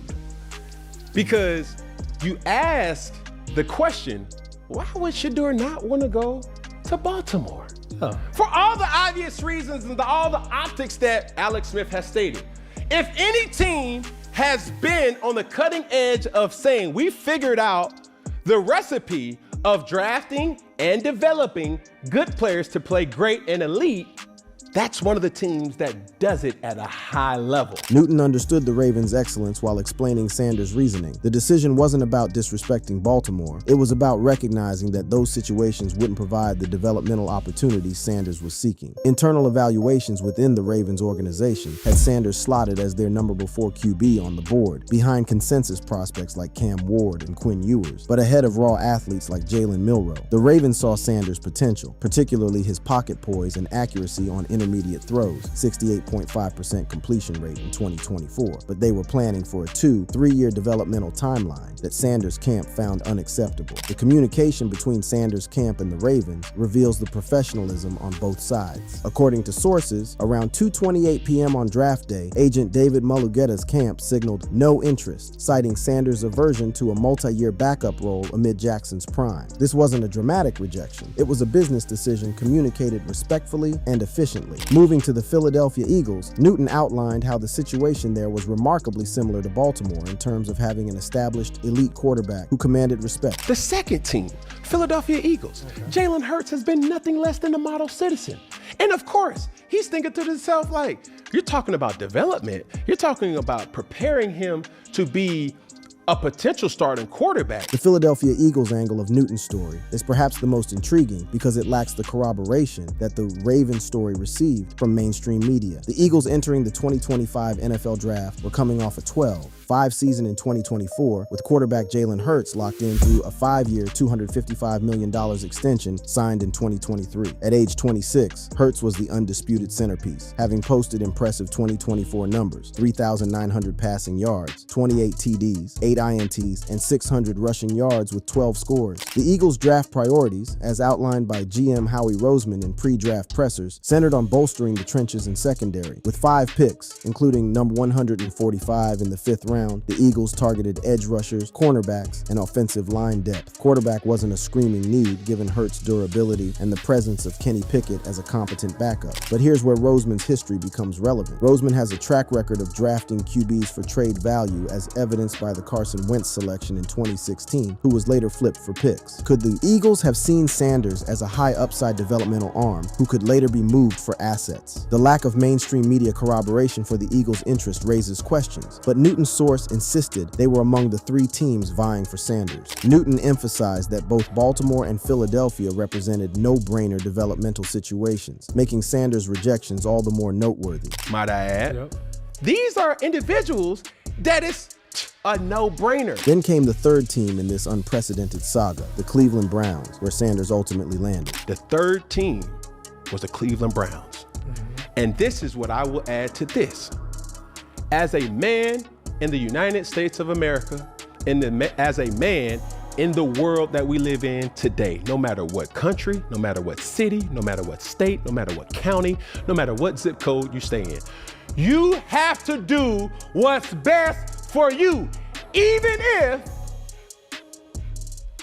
nobody agrees with it. The Browns situation represents the most fascinating aspect of this entire saga because it's where Sanders ultimately landed. GM Andrew Berry orchestrated a minor but pivotal move-up in the 5th round on April 26, 2025, swapping picks with the Seattle Seahawks to secure Sanders at number 144. The trade cost Cleveland a 6th round pick, number 189, and a 2026 7th rounder. Minimal assets for a quarterback with franchise potential. Berry's rationale for targeting Sanders was rooted in the Browns' quarterback instability. Heading into the draft, Cleveland's quarterback situation was a patchwork of veterans and unproven youth following the disastrous end of the Deshaun Watson era. The Browns had signed 40-year-old Joe Flacco as a bridge starter and drafted Oregon's Dylan Gabriel in the 3rd round, but neither represented a long-term solution. What made Cleveland attractive to Sanders was the opportunity for competition. Unlike Baltimore and Philadelphia, where he would be buried behind established stars, Cleveland offered a clearer path to playing time. The Browns' depth chart featured the aging Flacco, the inexperienced Gabriel, and Dorian Thompson-Robinson, none of whom presented insurmountable obstacles to a talented young quarterback. Newton explained that Sanders' fundamental desire was simple. He wanted to go somewhere he could actually play football, not just hold a clipboard. Anybody in the NFL draft has this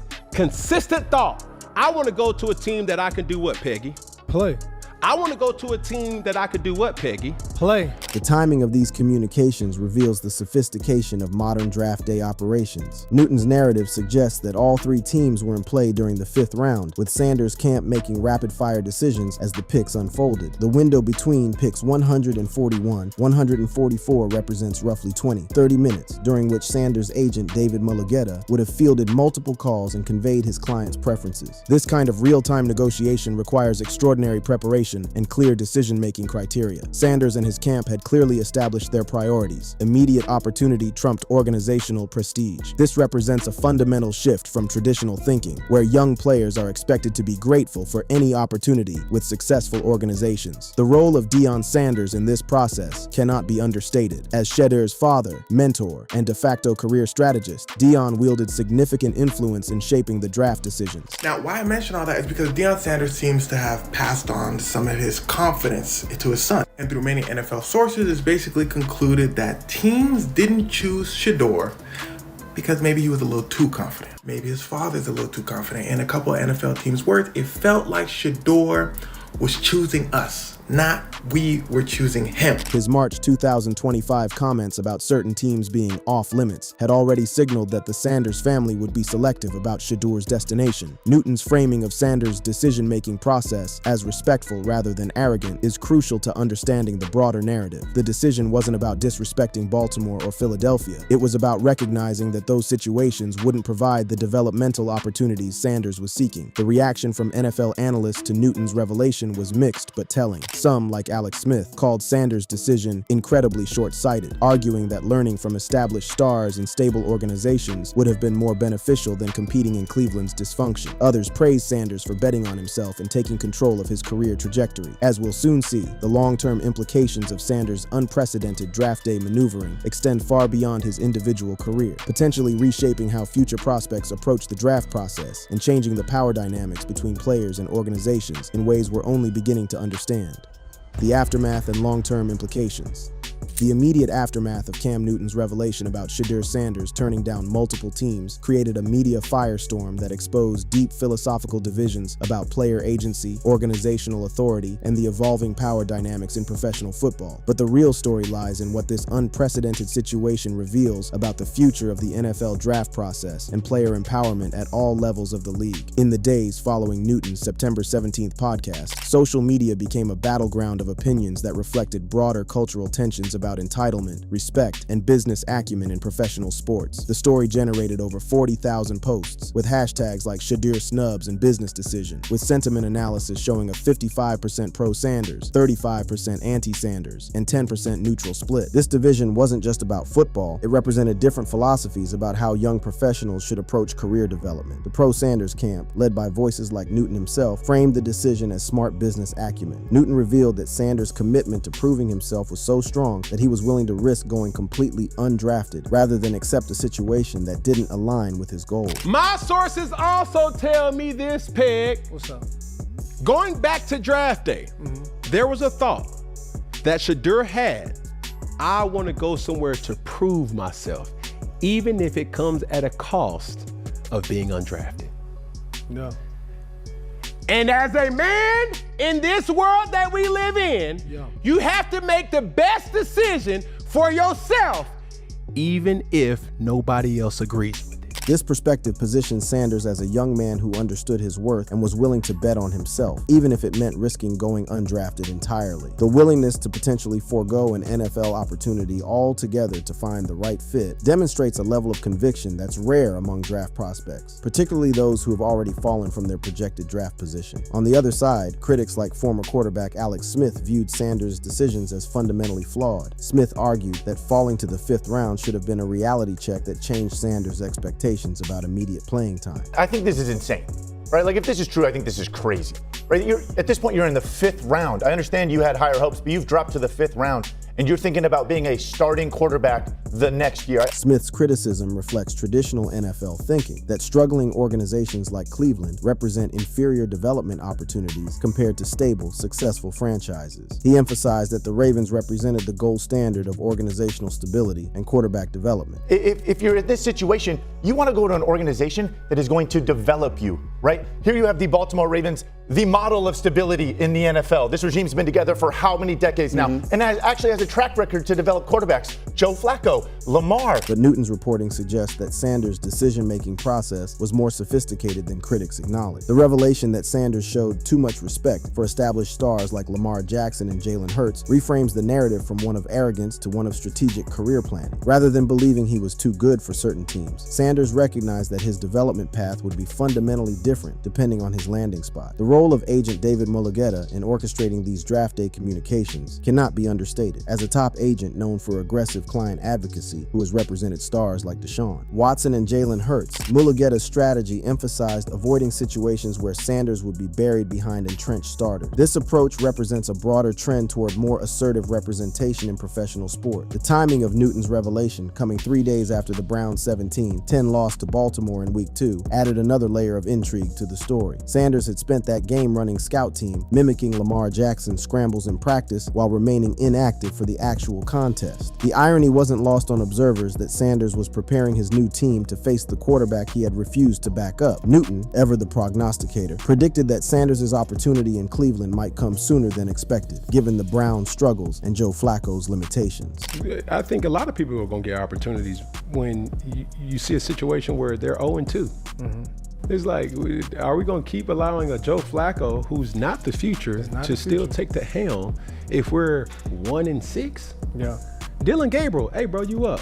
Shedeur, bro, you're going to get your opportunity. As of September 20th, 2025, Sanders remained buried on the Browns' depth chart as the third-string quarterback behind Joe Flacco and rookie Dylan. Others see it as a natural evolution of player agency in a league where careers are short and opportunities limited. The precedent set by Sanders could encourage other prospects to be more assertive about their preferred destinations, particularly those with strong representation and family support. Deion Sanders' influence throughout this process cannot be separated from the broader narrative. His public comments about certain teams being off limits and his role as both father and advisor gave Shedeur a level of support and guidance that most prospects lack. This family dynamic provides a blueprint for how future prospects with influential parents might approach the draft process. Newton's advice to Sanders moving forward emphasized the importance of being prepared for whatever opportunity might arise, drawing parallels to other late-round success stories. So my message to Shedeur Sanders will be this: stay ready so you don't have to get ready. When you think about the Tom Brady's of the world, when you think about the Kurt Warners of the world, when you think about the Dak Prescotts of the world, when you think about the Brock Purdy's of the world. The media's handling of the story also reveals broader issues with how complex narratives are reported and consumed in the modern sports landscape. Newton's criticism of incomplete reporting, his assertion that revealing only part of the truth is equivalent to lying, highlights the challenges of accurately portraying nuanced situations in an environment that rewards quick takes and viral content. Looking ahead, Sanders' career trajectory will serve as a crucial test case for this approach to draft strategy. If he eventually wins the starting job in Cleveland and develops into a successful NFL quarterback, it will validate the wisdom of prioritizing opportunity over stability. If he struggles or fails to reach his potential, it will provide ammunition for critics who argued he should have accepted a developmental role with a more established organization. The broader implications for future draft classes are significant. We may see more prospects, particularly those with strong representation and family support, attempting to influence their draft destinations through similar tactics. This could lead to a more complex draft process where teams must consider not just a player's talent, talent and fit, but also their willingness to accept the role being offered. Newton concluded his analysis by reinforcing that Sanders' approach, while unconventional, represents the kind of self-advocacy that can define successful careers. Stay ready, bro. Matter of fact, and this ain't even to Shedeur, any young player, stay ready. Because just because one team think you're trash, you may be the missing piece or the treasure to another team. Yeah. Ask Baker Mayfield. Okay. The Sanders saga ultimately represents more than just one player's unusual draft experience. It's a window into the evolving relationship between individual agency and institutional authority in professional sports. As Newton emphasized throughout his revelation, the decision to prioritize personal vision over conventional wisdom requires courage and conviction, regardless of whether others agree with the choice. Whether Shedeur Sanders' unprecedented draft day gambit will be remembered as a masterstroke of career management or a cautionary tale about overplaying one's hand remains to be seen. What's certain is that his willingness to turn down multiple NFL teams on the same day has forever changed the conversation about player empowerment in the modern draft era. Thank you for watching. If you enjoyed watching this video, click on one of the boxes playing on your screen to watch more similar content. And it's suing him for $100 million because of Shedeur Sanders falling to the 5th round of NFL draft. Since Shedeur Sanders got drafted into the NFL, it's been one legal threat after another, but his latest move just made things worse. Sanders reportedly signed a $250 million deal outside the NFL, and now NFL owners are hitting back hard. We've got all the details. Let's break it down. The groundbreaking deal that changed everything. When Shedeur Sanders signed his rookie contract with the Cleveland Browns on May 19, 2025, it looked like just another routine NFL transaction. A 5th-round pick selected 144th overall, getting his standard 4-year deal worth $4.65 million. But hidden within the fine print of Sanders' contract was a revolutionary clause that would send shockwaves through the NFL establishment and potentially reshape how professional athletes negotiate their deals forever. Shedeur Sanders has a prime equity clause. The prime equity clause gives Sanders a percentage of all revenue generated from merchandise, sponsorships, and promotion tied to his name, image, and likeness. The prime equity clause, as it came to be known, represents the most significant shift in player-team power dynamics since free agency was established. This unprecedented provision grants Sanders a percentage of all revenue generated from merchandise, sponsorships, and promotion tied to his name, image, and likeness, effectively transforming him from just another player into a business partner with the Cleveland Browns organization. The specific percentage isn't publicly disclosed, but estimates suggest 5 to 6% based on reported earnings, creating a commission-based system that turns traditional salary structures on their head. To understand the magnitude of this development, we need to examine what Sanders actually negotiated compared to his contemporaries. While Caleb Williams, selected 1st overall by Chicago, signed a 4-year, $39.4 million contract with a $25.5 million signing bonus, Sanders' base contract is comparatively modest. His deal includes $447,000 in guaranteed money through his signing bonus, with base salaries that escalate annually from $840,000 in 2025 to $1.2 million in 2028. The contract structure follows the NFL's rookie wage scale established in the 2011 collective bargaining agreement, which slots contracts based on draft position with limited negotiation room. As a 5th-round pick, Sanders' deal is a standard 4-year agreement without the 5th-year team option reserved for 1st-round selections. The Browns can release Sanders with minimal dead cap penalty after year 1, making it a low-risk investment from their perspective. However, the equity clause transforms this risk-reward calculation entirely. However, what makes Sanders' contract revolutionary isn't the base numbers. It's the equity clause that has already begun paying dividends in ways that dwarf traditional NFL rookie earnings. Sanders' rookie jersey sales have reportedly hit $250 million, earning him $14 million in commission, which far exceeds not just his entire 4-year base contract, but the earnings of most veteran quarterbacks in their first season. Says this is already paid off.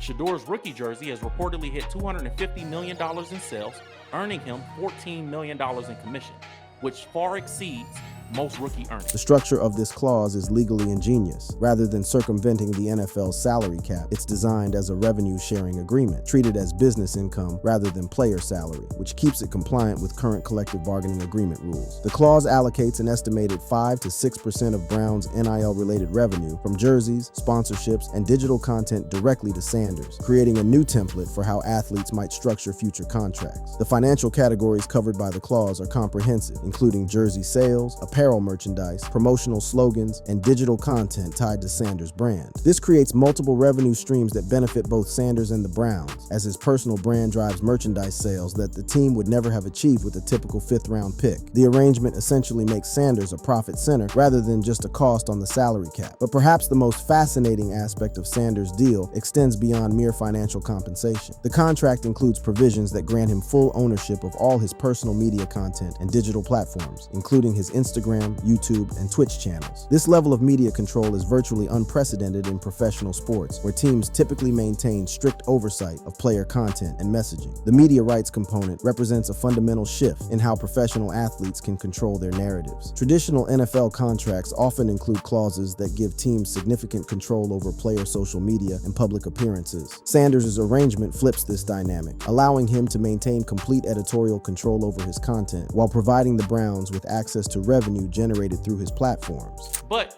Bucky is able to be behind the scenes that way because it's in Shedeur's contract that he controls his own media. Why? Why would Shedeur want to control his own media? Because then I could paint my own narratives. And then I can let you guys hear my side. Even more remarkably, the contract includes a unique NFL media rights arrangement that allows Deion Sanders Jr., Shedeur's half-brother, to produce behind-the-scenes content, essentially embedding his own media team within the professional structure. This provision required special approval from NFL Commissioner Roger Goodell himself, highlighting just how unprecedented these negotiations were. The arrangement allows Sanders Jr. to create content that would normally be flagged and removed by NFL copyright enforcement, giving Sanders unprecedented access to his own professional content. The tax implications of Sanders' unique contract structure add another layer of complexity. The equity clause earnings are treated as business income, which means Sanders can potentially claim business deductions, but must also pay self-employment taxes. This creates a more complicated tax situation than traditional player salaries, but potentially offers greater long-term financial benefits through business expense deductions and investment opportunities. The financial implications become even more staggering when we consider Sanders' broader endorsement portfolio, which seamlessly transitioned from his college NIL deals to professional contracts. His Nike partnership, potentially worth $5 to $10 million annually, represents just one component of an endorsement empire that includes deals with beats by Dre, Gatorade, Mercedes-Benz, and Urban Outfitters. These endorsements leveraged his college NIL valuation of approximately $6.5 million annually, creating a seamless transition to professional earning potential. But in business, people understand how valuable your own platform is, especially because it builds and it grows over time. And in this situation, right? Him retaining full ownership of all his personal media content, that means he can post NFL. When combined with his equity clause earnings, Sanders' total first-year compensation is estimated between $18 to $37 million, making him potentially the highest-earning rookie in NFL history, despite being selected in the 5th round. This earning potential rivals established veterans and demonstrates how personal branding can transcend traditional performance metrics in the modern sports landscape. The historical precedents for Sanders' contract structure can be traced to innovative deals across multiple sports. Michael Jordan's 1984 Nike deal, which included royalty payments from Air Jordan sales, established the template for athletes participating in product revenue. Similarly, Cristiano Ronaldo's Real Madrid contract included image rights clauses worth approximately 20 million euros annually, demonstrating how global superstars could monetize their personal brands within team structures. This dramatic disparity between draft position and earning potential illustrates a fundamental shift in how player value is calculated in the modern NFL. Traditional metrics focus solely on on-field performance and draft stock, but Sanders' contract demonstrates how personal branding, social media presence, and cultural influence can create value streams that transcend conventional team structures. The historical context makes this development even more significant. Sanders' draft slide from a projected top 10 pick to 144th overall cost him approximately $44 million in traditional contract value compared to quarterbacks like Caleb Williams and Jaden Daniels. Yet through innovative contract structuring and leveraging his personal brand, he's potentially earning more than both of those higher drafted players in his first year. This is why they hate Shedeur Sanders. This is what it's about, man. It's that the things that he's coming in negotiating have never been done before. They always want it, and they like it for players to stay in a position of servitude. The precedent this sets cannot be overstated. Sanders' deal represents the first time an NFL rookie has successfully negotiated equity participation in team revenues tied to his personal brand, creating a template that other athletes across all sports are likely to pursue. The clause effectively bridges the gap between college NIL opportunities and professional compensation structures, allowing players to maintain and monetize their personal brands even within the restrictive framework of professional sports contracts. As we realize the broader implications of this groundbreaking deal, it becomes clear that Sanders and his negotiating team, led by his father Deion Sanders, have fundamentally altered the landscape of professional sports contracts. But this revolutionary deal didn't happen in a vacuum. The circumstances that made Sanders available in the 5th round tell a story that's just as controversial as his contract itself. The controversial draft slide and allegations of collusion. What transpired before Shedeur's revolutionary contract was one of the most dramatic quarterback slides in recent memory, accompanied by allegations of coordinated resistance that have sparked legal challenges and heated debates about systemic issues within the NFL. And is suing him for $100 million because of Shedeur Sanders falling to the 5th round of NFL draft, claiming emotional distress, trauma, and other things. Sanders entered the 2025 draft cycle as a projected top 10 pick, with many mock drafts placing him as high as 1st overall to the Miami Dolphins or 2nd to the Las Vegas Raiders. His college credentials were impressive: a 72.3% completion rate, 4,134 yards, 37 touchdowns, and 10 interceptions in his final season at Colorado, posting a 169.1 passer rating. These statistics placed him among the elite quarterback prospects. Yet despite these statistical achievements and his high-profile college career, Sanders would watch 143 names called before his own. The immediate financial impact of this slide was catastrophic. As a projected 1st overall pick, Sanders could have earned approximately $48.8 million over 4 years with a $32.2 million signing bonus. Even as a 2nd overall selection, his contract would have been worth around $46.6 million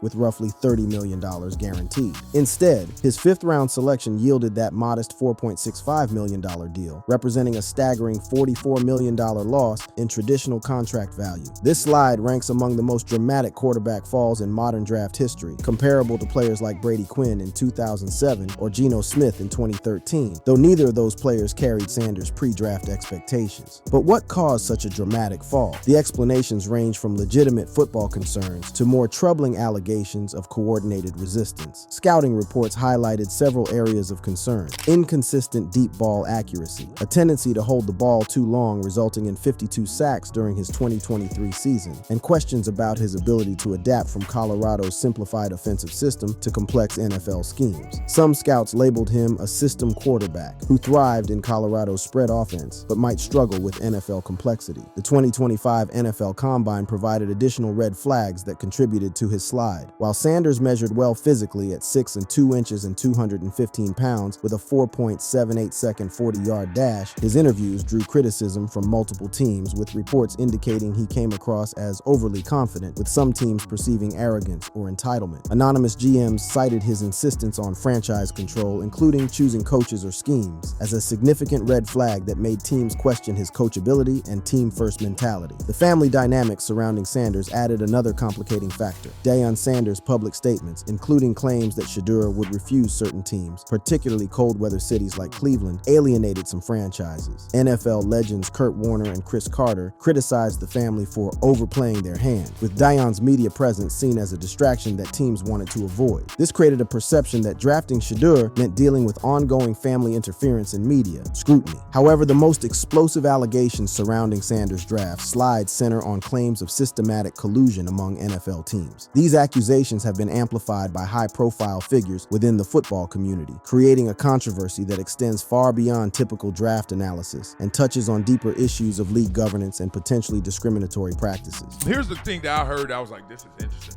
Because there's this maybe collusion angle that goes on with Shedeur Sanders. Like, how does a 1st round talent go to the 5th round? And there's really no reference points we have There's a few out there, but they weren't graded as high, supposedly, as Shedeur. NFL Hall of Famer Eric Dickerson made perhaps the most serious allegation, claiming on the Rogan and Rodney show that a very good source informed him the NFL instructed teams not to draft Sanders to make an example out of him for treating the pre-draft process like recruitment rather than a job interview. Dickerson alleged that even the Browns were initially directed against drafting Sanders, but were eventually encouraged by an unnamed source to proceed. Multiple owners explicitly ordered teams not to draft Sanders. ESPN's Stephen A. Smith took these claims even further, reporting that owners made it clear they didn't want Sanders, comparing the situation to Kaepernick-level collusion and suggesting resentment toward Deion Sanders' influence played a significant role. Smith's allegations specifically mentioned text messages and private communications between owners coordinating their resistance to Sanders. The allegations became so serious that they sparked legal action. In May 2025, a Colorado Buffaloes fan filed a $100 million lawsuit against the NFL, alleging antitrust violations under the Sherman Act, racial discrimination under the Civil Rights Act, and collusion causing emotional distress. The suit demands access to internal communications, scouting reports, and an alleged 61-page arbitration report on collusion against black quarterbacks. While legal experts predict the lawsuit will likely be dismissed as frivolous, it demonstrates the seriousness with which some observers view the allegations. So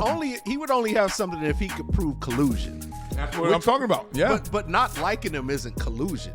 Well, that's not collusion. You have your right to not draft somebody because you don't like them. The pre-draft demands reportedly made by Sanders and his team provided additional ammunition for teams seeking reasons to avoid him. These included guarantees on playing time, offensive schemes tailored to Sanders' style, and even influence over personnel decisions. Most significantly, his insistence on the prime equity clause sparked concerns about future contract negotiations, with teams fearing they were setting a precedent that could fundamentally alter how they structure deals with future players. Some teams reportedly viewed these demands as overreach from a college player who hadn't yet proven himself at the professional level. The perception that Sanders was making first overall pick demands, despite questions about his NFL readiness, created resistance even from teams that might otherwise have been interested in his talent level. Comparisons to past cases of alleged NFL collusion provide important context for evaluating these claims. The Colin Kaepernick situation in 2017 proved that NFL owners could coordinate to blacklist a player, with Kaepernick's lawsuit ultimately settling for millions after evidence of coordinated resistance emerged.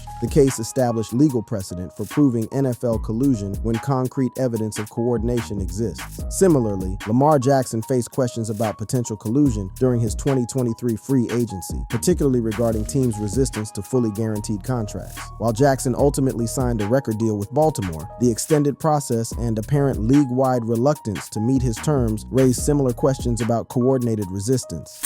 Because he's cocky, arrogant, then they're going to try and play it. They're going to OJ Glove it, and it's going to turn into some whole different issue because a black, confident, arrogant kid that's not liked for no other reason but just because I don't like him. The racial component of the allegations adds another layer of complexity to the Sanders situation. Critics point to historical patterns of black quarterbacks being undervalued or facing additional scrutiny compared to their white counterparts. Sanders' confident demeanor, combined with his family's high-profile advocacy, may have triggered unconscious biases that affected his draft stock beyond pure football considerations. However, not everyone accepts the collusion narrative. Albert Breer of Sports Illustrated has debunked collusion claims, attributing the slide to legitimate concerns including poor interviews, family interference, and performance issues, particularly Sanders' sack-prone playing style. Breer argues that teams had valid football reasons for passing on Sanders that didn't require coordination or conspiracy. The truth likely lies somewhere between systematic conspiracy and pure coincidence. Sanders' combination of talent, personality, family dynamics, and unprecedented contract demands created a perfect storm that made many teams uncomfortable. Whether this discomfort rose to the level of coordinated collusion remains to be proven, but the circumstances certainly created the opportunity for Sanders to fall far enough that Cleveland could select him and accommodate his revolutionary contract structure. I think it would be hard to prove that part of it. It is interesting though when you talk about Shedeur that when you look at the league's website and you're not on social, but this stuff when he got drafted, it was pinned on NFL. The irony of Sanders' situation cannot be overstated. The very factors that caused his draft slide may have ultimately worked in his favor. By falling to the 5th round, he landed with a team willing to negotiate his groundbreaking contract terms, potentially earning more in his first year than he would have as a top 10 pick. This outcome suggests that sometimes perceived setbacks can create unexpected opportunities for those willing to think creatively about value creation. As Sanders embarked on his professional career with Cleveland, the circumstances of his selection created both opportunities and challenges that would define not just his rookie season, but potentially the future of player empowerment across professional sports. NFL establishment pushback and future implications. The NFL's response to Shedeur Sanders' revolutionary contract has been a masterclass in institutional resistance, revealing the deep-seated tensions between traditional power structures and the emerging reality of player empowerment. What started as one rookie's innovative deal has evolved into a broader battle over the future of professional sports, with implications that extend far beyond football and into the fundamental relationship between athletes and the organizations they represent. The most telling indicator of establishment concern came from an unexpected source, NFL Commissioner Roger Goodell himself. In a widely circulated video interaction with Deion Sanders, Goodell made a comment that seemed innocuous on the surface but carried deeper implications about the league's anxiety over Sanders' influence and the precedent his son's contract might set for future negotiations. It's Sanders. Hey, big guy. What's going on? How you doing? Hey, look. You doing all right? You gotta let my brother have his way in the league. I'm worried about your pop. How you doing? What you worried about him for? I'm worried about your pop. This seemingly casual exchange reveals the NFL's genuine concern about Deion Sanders' role in reshaping player negotiations. The commissioner's worry isn't about Shedeur's performance on the field. It's about the precedent being set by his father's business acumen and willingness to challenge traditional structures. Deion's influence represents a threat to the established order because he combines insider knowledge of NFL operations with the business sophistication to exploit structural weaknesses in traditional contract frameworks. Cleveland Browns owner Jimmy Haslam's reaction has been particularly telling and reflects the internal organizational tension created by accommodating Sanders' unprecedented demands. Despite his team hosting Sanders extensively pre-draft, Haslam reportedly distanced himself from the Sanders pick amid draft backlash, with sources claiming he might still pursue Arch Manning despite having Sanders under contract. This suggests internal organizational tension about accommodating Sanders' unprecedented demands while managing traditional expectations and potential criticism from other NFL owners. The broader NFL ownership group's concerns center on the potential domino effect of Sanders' contract structure, particularly as it relates to cost inflation and loss of traditional control mechanisms. Anonymous reports indicate that some owners absolutely hate the clause for potentially inflating costs and decentralizing control. The fear isn't just about Sanders himself, it's about what happens when the next consensus first-round pick or even established veterans demand similar revenue-sharing arrangements. You run fast, you jump high, you say yes sir, no sir, and we'll tell you what you're allowed to have. You don't believe that? Go look at Jerry Jones and Micah Parsons.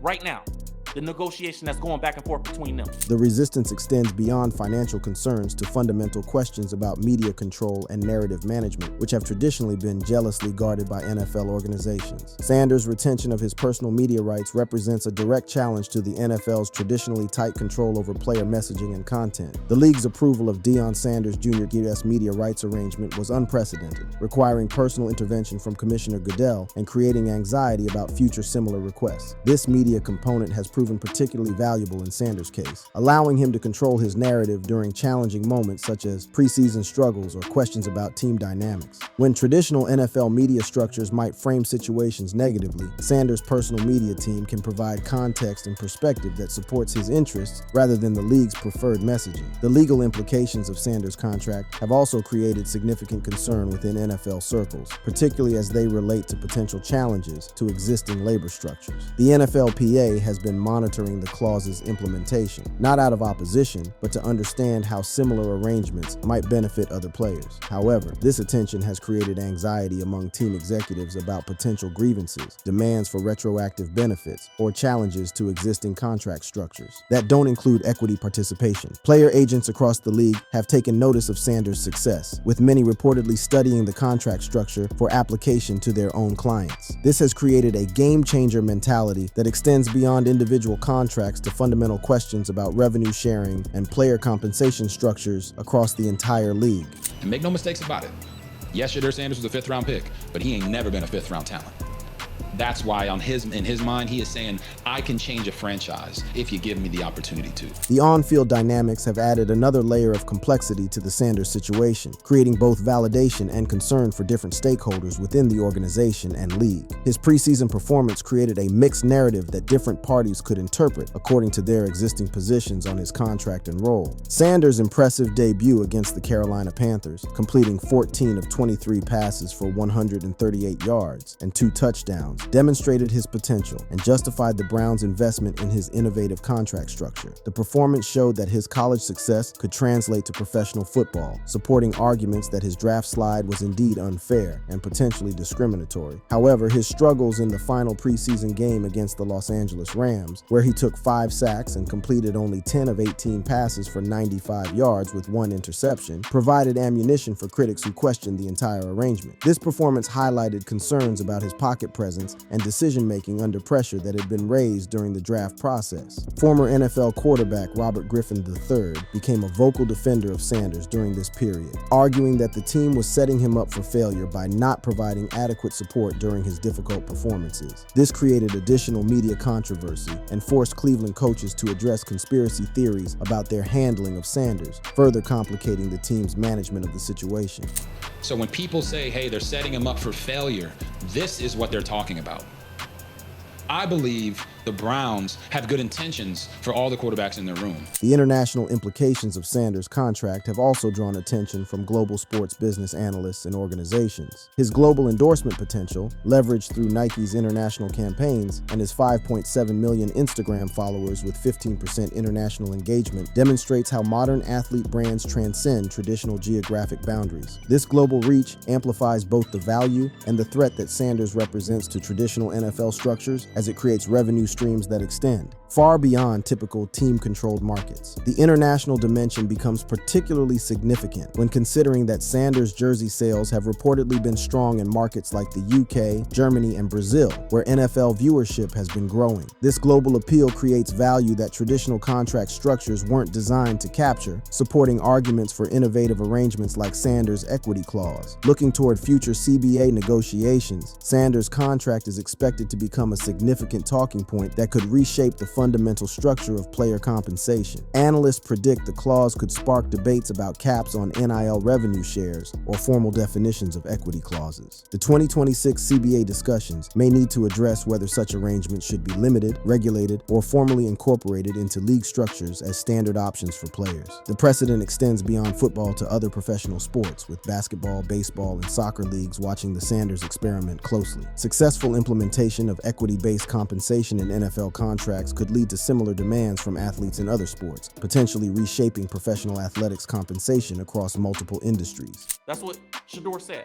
Now, when you couple that, see, back then we didn't understand what he was asking for in his contract. When you couple that information that I just gave you guys, right? Perhaps most significantly, Sanders' contract demonstrates the evolution of athlete empowerment from individual negotiation to systematic change. By successfully implementing revenue sharing tied to personal brand value, Sanders and his team have created a template that other athletes can follow, potentially reshaping professional sports compensation structures across multiple leagues and fundamentally altering the balance of power between athletes and organizations. The NFL's ultimate response to this challenge will likely determine the league's relationship with its players for years to come. Whether they choose to embrace these innovations as beneficial for league growth or resist them as threats to traditional power structures will reveal much about professional sports' willingness to evolve with changing cultural and economic realities. Thank you for watching. If you enjoyed watching this video, click on one of the boxes playing on your screen to watch more similar content. They took him off, and they took him off because the owner said take him off. I don't want that guy. On August 18th, 2025, fans were shocked when the Browns named Joe Flacco as their Week 1 starter over Shedeur Sanders. Now the NFL itself is stepping in. The CEO has confronted the Browns owner and ordered Sanders to play, but the owner's shocking response left everyone speechless. Let me break it down. The draft day disaster that exposed the NFL's dark side. So Shedeur Sanders is caught in a storm of drama right now. He's just been sidelined from the starting QB role, yet somehow the NFL itself is standing in his corner. But before we dive into that chaos, Let's rewind to where this mess truly began, the 2025 NFL Draft. The 2025 NFL Draft will forever be remembered as the day the league's mask slipped, revealing an ugly truth that sent shockwaves through the football world and exposed the kind of backroom power plays that would make political operatives blush. Shedeur Sanders, who threw for 4,134 yards and 37 touchdowns with a 74% completion rate in 2024, was widely projected as a top 3 quarterback prospect destined for NFL stardom. Instead, he watched helplessly as 143 picks came and went before his name was finally called by the Cleveland Browns in the 5th round, a fall so precipitous it triggered allegations of conspiracy, racism, and systematic targeting that reached the highest levels of NFL leadership. The league's embarrassment over Sanders' treatment allegedly prompted unprecedented intervention from the commissioner's office, with sources suggesting Goodell personally contacted Browns owner Jimmy Haslam to ensure Sanders found a landing spot before the draft concluded.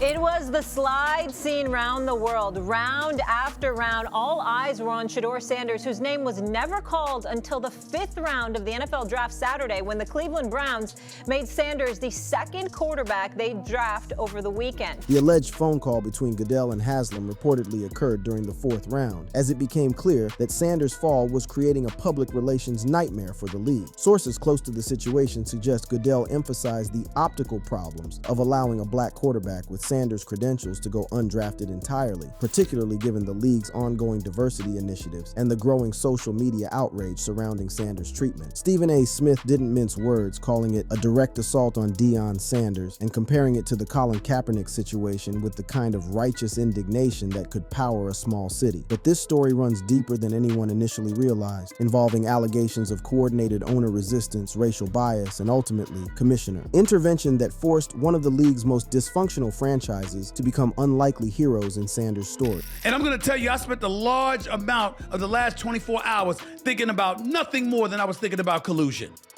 Because how in the hell does 32 teams in the National Football League pass on a quarterback that was universally recognized as one of the top 3 quarterbacks in the country entering this draft, and 32 teams passed on him? The Browns' decision-making process revealed organizational dysfunction that would make a soap opera writer jealous and demonstrated how external pressure can force even the most reluctant owners into action. Owner Jimmy Haslam publicly distanced himself from the Sanders pick, stating, "If you'd have told me Friday night y'all are gonna pick Shedeur, I would have said that's not happening," while attributing the decision entirely to GM Andrew Berry. This wasn't just throwing your general manager under the bus. This was backing the bus up and running him over again for good measure, all while trying to maintain plausible deniability about the commissioner's alleged involvement. But Haslam's comments revealed something more sinister about the league's internal dynamics and the pressure cooker environment that NFL decision makers operate within. The Browns had not one, but 2 meetings on draft day, specifically about Sanders, suggesting the kind of high-level consultation that occurs when league office guidance meets local franchise resistance. As Pro Football Talks analysis pointed out, owners don't hold multiple meetings about players they're not seriously considering, especially 5th-round prospects who shouldn't warrant such executive attention. It's one thing if the GM has the absolute call and he walks into the room and it's time to make the pick at 144 and he says... There's no meeting and we just say, I want this guy. 2 meetings. Right. What do you think the meetings were about? Consider the context. The meeting suggested internal pressure that sources indicate came directly from Park Avenue, where NFL headquarters serves as the puppet master for a league that prides itself on competitive balance while occasionally requiring strategic intervention. The alleged commissioner involvement wasn't just about Sanders as an individual. It was about protecting the league's image during a draft that was becoming a public relations catastrophe with each passing round that Sanders remained unselected. The quarterback room in Cleveland became a microcosm of organizational chaos and reluctant compliance with league directives. The Browns now housed 5 quarterbacks: Joe Flacco, Kenny Pickett, Dylan Gabriel, Deshaun Watson, and Sanders. It was like trying to fit 5 cats in a bag designed for one. Someone was going to get clawed, and that someone appeared to be Sanders, despite the circumstances that led to his arrival in Cleveland. What made the situation even more bizarre was the timing and apparent reluctance surrounding the pick. The Browns had already selected Oregon quarterback Dylan Gabriel in the 3rd round, just 50 picks before Sanders. Gabriel was projected as a 5th to 7th round pick, yet somehow landed ahead of a player many considered 1st round material. It was as if the Browns were collecting quarterbacks like Pokemon cards, except with significantly more drama, considering considerably less strategic thinking, and the added pressure of league office oversight that made every decision feel like a political calculation rather than a football evaluation. The internal sabotage allegations gained credence when examining Sanders' treatment during training camp, which seemed designed more to justify the organization's reluctance than develop their investment. Reports emerged that Sanders was receiving limited first-team reps and was allegedly throwing to equipment staff during practice, leading to accusations that the organization was deliberately undermining his development while maintaining plausible deniability about their commitment to his success. Stephen A. Smith didn't hold back, suggesting the Browns were setting Sanders up to fail in what appeared to be a coordinated effort to justify their questionable draft strategy and demonstrate that even commissioner pressure couldn't force genuine organizational buy-in. Okay, if this guy's coming in and he's not that guy, if he's going to be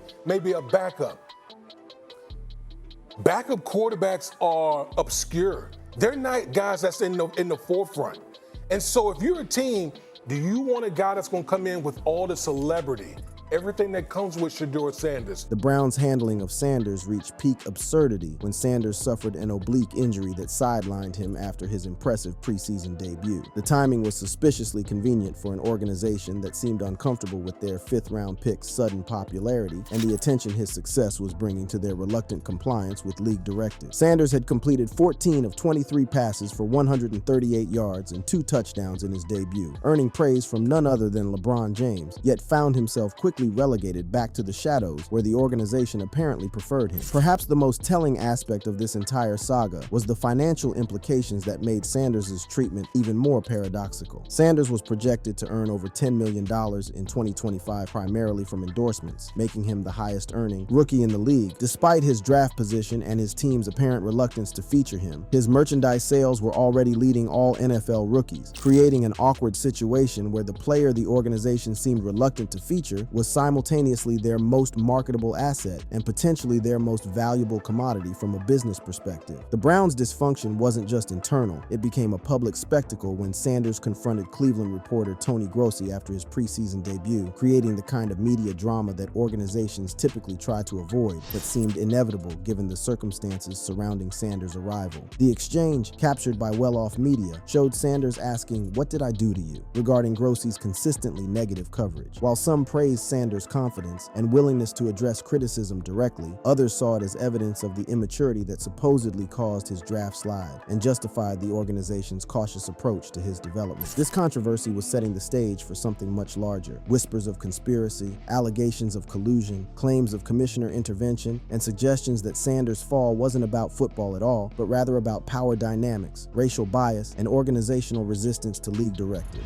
The conspiracy that rocked the NFL to its core. The Shedeur Sanders draft saga quickly evolved from a puzzling personnel decision into full-blown accusations of league-wide conspiracy that made the most elaborate Hollywood plots seem tame by comparison and forced NFL leadership into crisis management mode. What started as questions about Sanders' interview skills morphed into allegations of racial discrimination, owner collusion, and a coordinated effort to humble the Sanders family that would make Watergate investigators take notes and prompted what sources describe as unprecedented intervention from Commissioner Roger Goodell's office. Antonio Brown dropped the first bombshell, claiming on August 1st, 2025, that NFL owners had a secret agreement not to draft Sanders, which Browns owner Jimmy Haslam allegedly broke by selecting him under pressure from league headquarters. According to Brown, Jimmy doesn't want to publicly admit he broke the agreement between the 31 other teams, because doing so would expose both the conspiracy and the commissioner's role in forcing compliance with league. If true, this would represent the kind of collusion that makes antitrust lawyers salivate, NFL commissioners break out in cold sweats, and federal investigators start dusting off their RICO statutes. This guy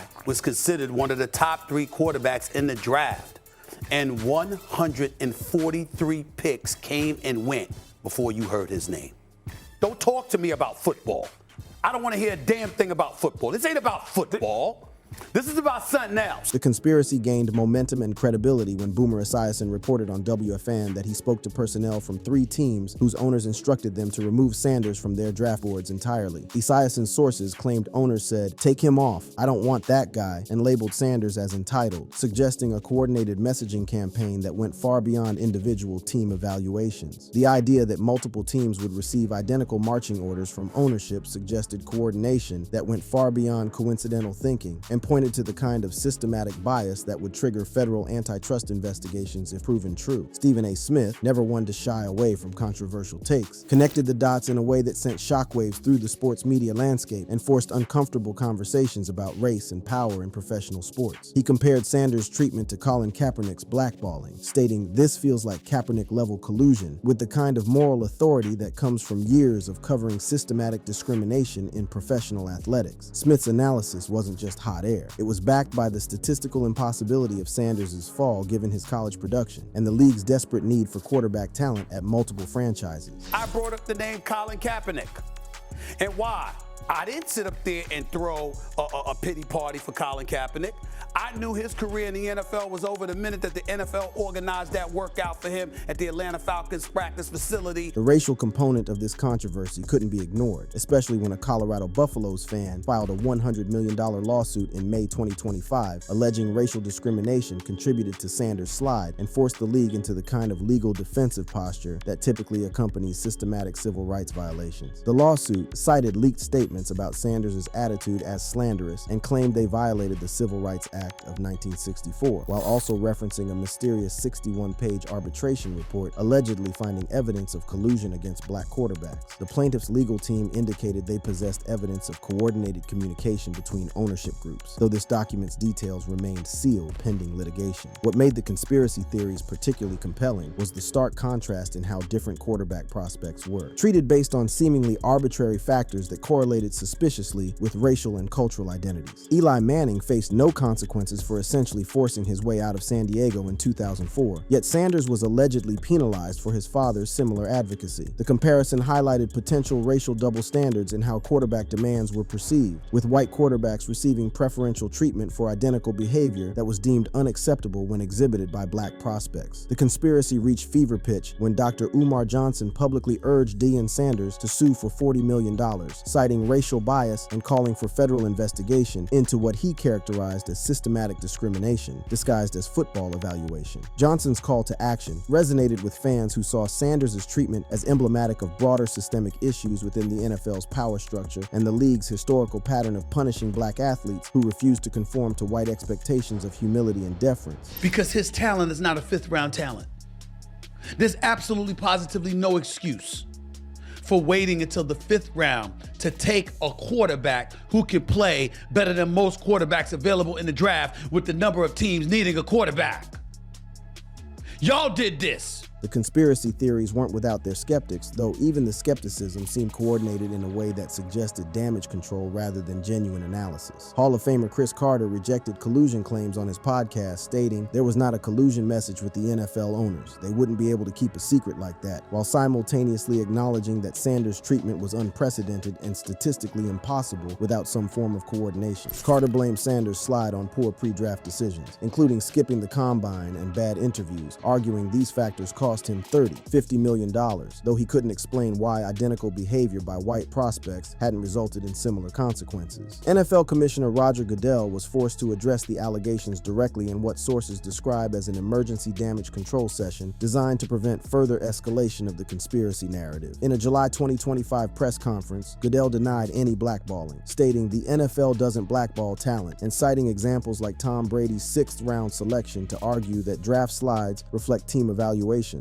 not conspiracies. However, Goodell's defensive posture, combined with his alleged intervention to ensure Sanders was eventually drafted, only fueled more speculation about what the league was trying to hide and why commissioner involvement was necessary if everything was above board. The timing of Sanders' eventual selection added another layer to the conspiracy narrative and suggested the kind of coordinated messaging that typically accompanies damage control operations. The Browns traded up to select Sanders at pick 144, suggesting they valued him higher than his eventual draft position indicated, while also demonstrating the kind of last-minute scrambling that occurs when external pressure forces organizational compliance. This move was interpreted by conspiracy theorists as evidence that the embargo had been lifted once the message was sent and the league office applied pressure, allowing teams to finally consider Sanders without fear of league retribution or ownership displeasure. What made these conspiracy theories particularly dangerous for the NFL was their plausibility and the league's documented history of exactly this type of behavior. The league had previously previously settled a collusion case with Colin Kaepernick in 2019, establishing precedent for coordinated action against players deemed problematic and creating legal vulnerability that made Sanders' treatment particularly concerning from a litigation perspective. The similarities between Kaepernick's situation and Sanders' treatment weren't lost on observers, especially given the racial dynamics at play in both cases and the league's pattern of targeting black athletes who challenge traditional power structures. Deion Sanders' influence as a Hall of Fame player and media personality may have inadvertently contributed to the backlash against his son, while also providing the cultural capital necessary to force league intervention when the situation threatened to spiral out of control. His pre-draft comments about avoiding certain teams and his history of controlling Shedeur's career path led to perceptions of entitlement that NFL owners reportedly found off-putting, yet his status as a league legend and media figure made completely blackballing his son a public relations nightmare that required delicate handling and ultimately commissioner involvement. The conspiracy narrative suggested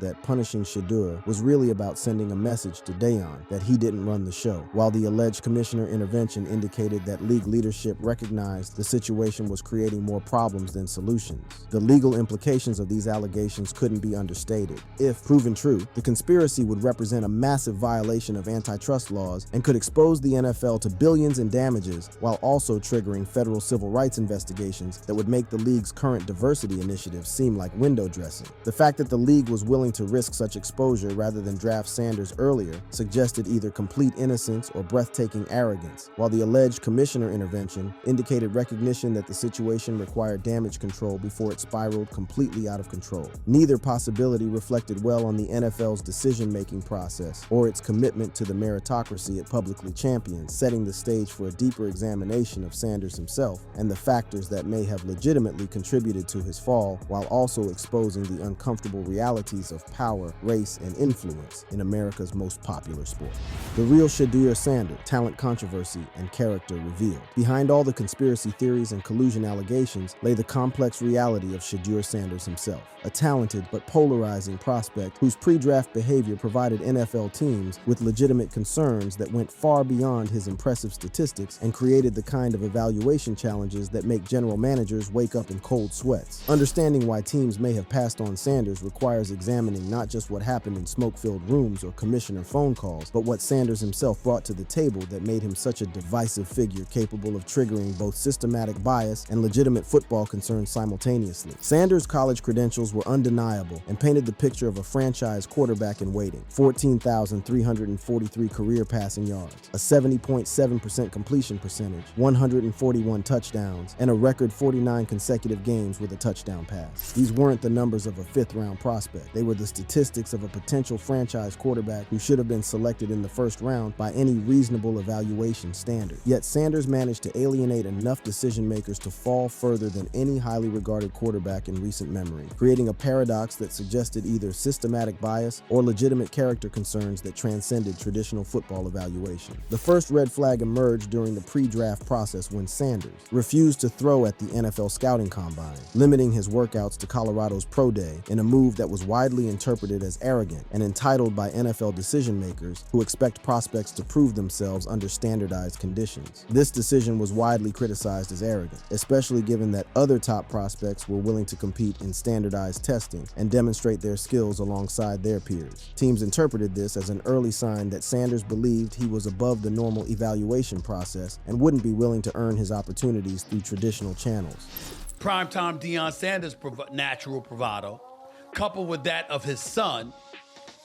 They say that the whole interview process wasn't that impressive when he showed up at the NFL scouting combine and refused to work out. That hurt him. The interview process while he was there hurt him, etc., etc. The interview process proved even more damaging to Sanders' draft stock and revealed character concerns that went beyond typical prospect evaluation red flags. Anonymous reports from multiple teams described Sanders as cocky, entitled, and unprepared, with some scouts suggesting his attitude made them uncomfortable and raised questions about his coachability and willingness to accept criticism. criticism. One particularly damaging story involved Sanders allegedly responding to criticism of his game film by telling a team, "Maybe I'm not the guy for you," rather than addressing the concerns or demonstrating a willingness to improve. This type of response suggested a player who wasn't coachable, a death sentence for any NFL prospect regardless of their physical talents. Perhaps most tellingly from a football intelligence perspective, Sanders allegedly failed to catch mistakes that teams intentionally planted in their defensive installations during interviews, a test designed to evaluate a quarterback's football IQ, attention to detail, and preparation habits that Dillon Gabriel passed while Sanders did not. This test, which has become standard practice for quarterback evaluation, revealed concerning gaps in Sanders' preparation and study habits that suggested he might struggle with the mental demands of NFL quarterbacking. When coaches called out his failures during these sessions, Sanders reportedly didn't take the criticism well, further reinforcing concerns about his maturity and ability to handle adversity or coaching in professional settings. The baggage surrounding Sanders extended beyond his own behavior and created evaluation challenges that most prospects never faced during the draft process. Teams weren't just drafting Shedeur, they were drafting the entire Sanders family circus, complete with media attention, social media drama, and the ever-present specter of paternal interference that could complicate coaching relationships and organizational dynamics. Deion's high-profile presence and history of controlling his son's career path created concerns about whether coaches would actually be able to coach Sanders or if they'd constantly have to deal with paternal interference, second-guessing, and media speculation about family dynamics affecting football decisions. The specter of Deion potentially angling for a coaching position only added to teams' reluctance and created the kind of organizational complications that most franchises prefer to avoid entirely. Sanders' off-field lifestyle also raised eyebrows among NFL evaluators who are trained to identify character red flags that might predict future problems. He received 2 speeding citations in early 2025 for driving 91 miles per hour in a 65 mph zone and 101 miles per hour in a 60 mph zone. Incidents that might seem minor but reinforce perceptions of immaturity and poor decision-making that teams had already formed during the interview process. Jills, creating questions about how his talents would translate to more traditional NFL offensive schemes. Do I believe that he was worse than Dillon Gabriel, who I love? I love Dillon Gabriel as a person, watched him live as a player multiple times. No, he's better than Dillon Gabriel. That's right. He's a better football player than Dillon Gabriel. Sanders' marketability, ironically, may have worked against him in some ways and created the perception that he was more focused on building his brand than winning football games. His $6.5 million in NIL earnings during college and his status as a social media influencer with nearly 4 million followers made some teams wonder whether he was more focused on building his brand than winning football games, especially given his frequent social media posts and business ventures that seemed to receive as much attention as his football performance. The #2 legendary hashtag that followed him everywhere reinforced perceptions of self-promotion over team-first mentality and suggested priorities that might not align with traditional NFL culture. The pre-draft process revealed other concerning patterns that went beyond typical prospect evaluation and suggested a player who might not be fully committed to football as his primary focus. Sanders allegedly appeared more interested in discussing his music career and business ventures than football during team meetings, behavior that raised red flags for teams looking to invest significant resources in developing a franchise quarterback. While diversified interests aren't necessarily negative, teams wanted to see laser focus on football from a player they might invest significant resources in developing, and Sanders' apparent distraction by outside opportunities created concerns about his long-term commitment to excellence in professional football. When Sanders finally arrived in Cleveland, his adjustment period proved challenging and seemed to validate some of the pre-draft concerns about his readiness for professional football. Reports emerged that he was receiving limited first-team reps and struggling with the mental aspects of the game, particularly the pre-snap reads and defensive recognition that separate college quarterbacks from NFL prospects. His request for Deion to stay away from practices, stating, "Dad, I may get 3-4 reps in practice. I don't want you seeing that," revealed both his desire for independence and his frustration with his situation, while also confirming that his development was proceeding more slowly than expected. So I be hoping you got something positive to say about me. You always say negative stuff about me. And I'm like, I ain't do nothing to you. No. I ain't see nothing positive that you ever said to me.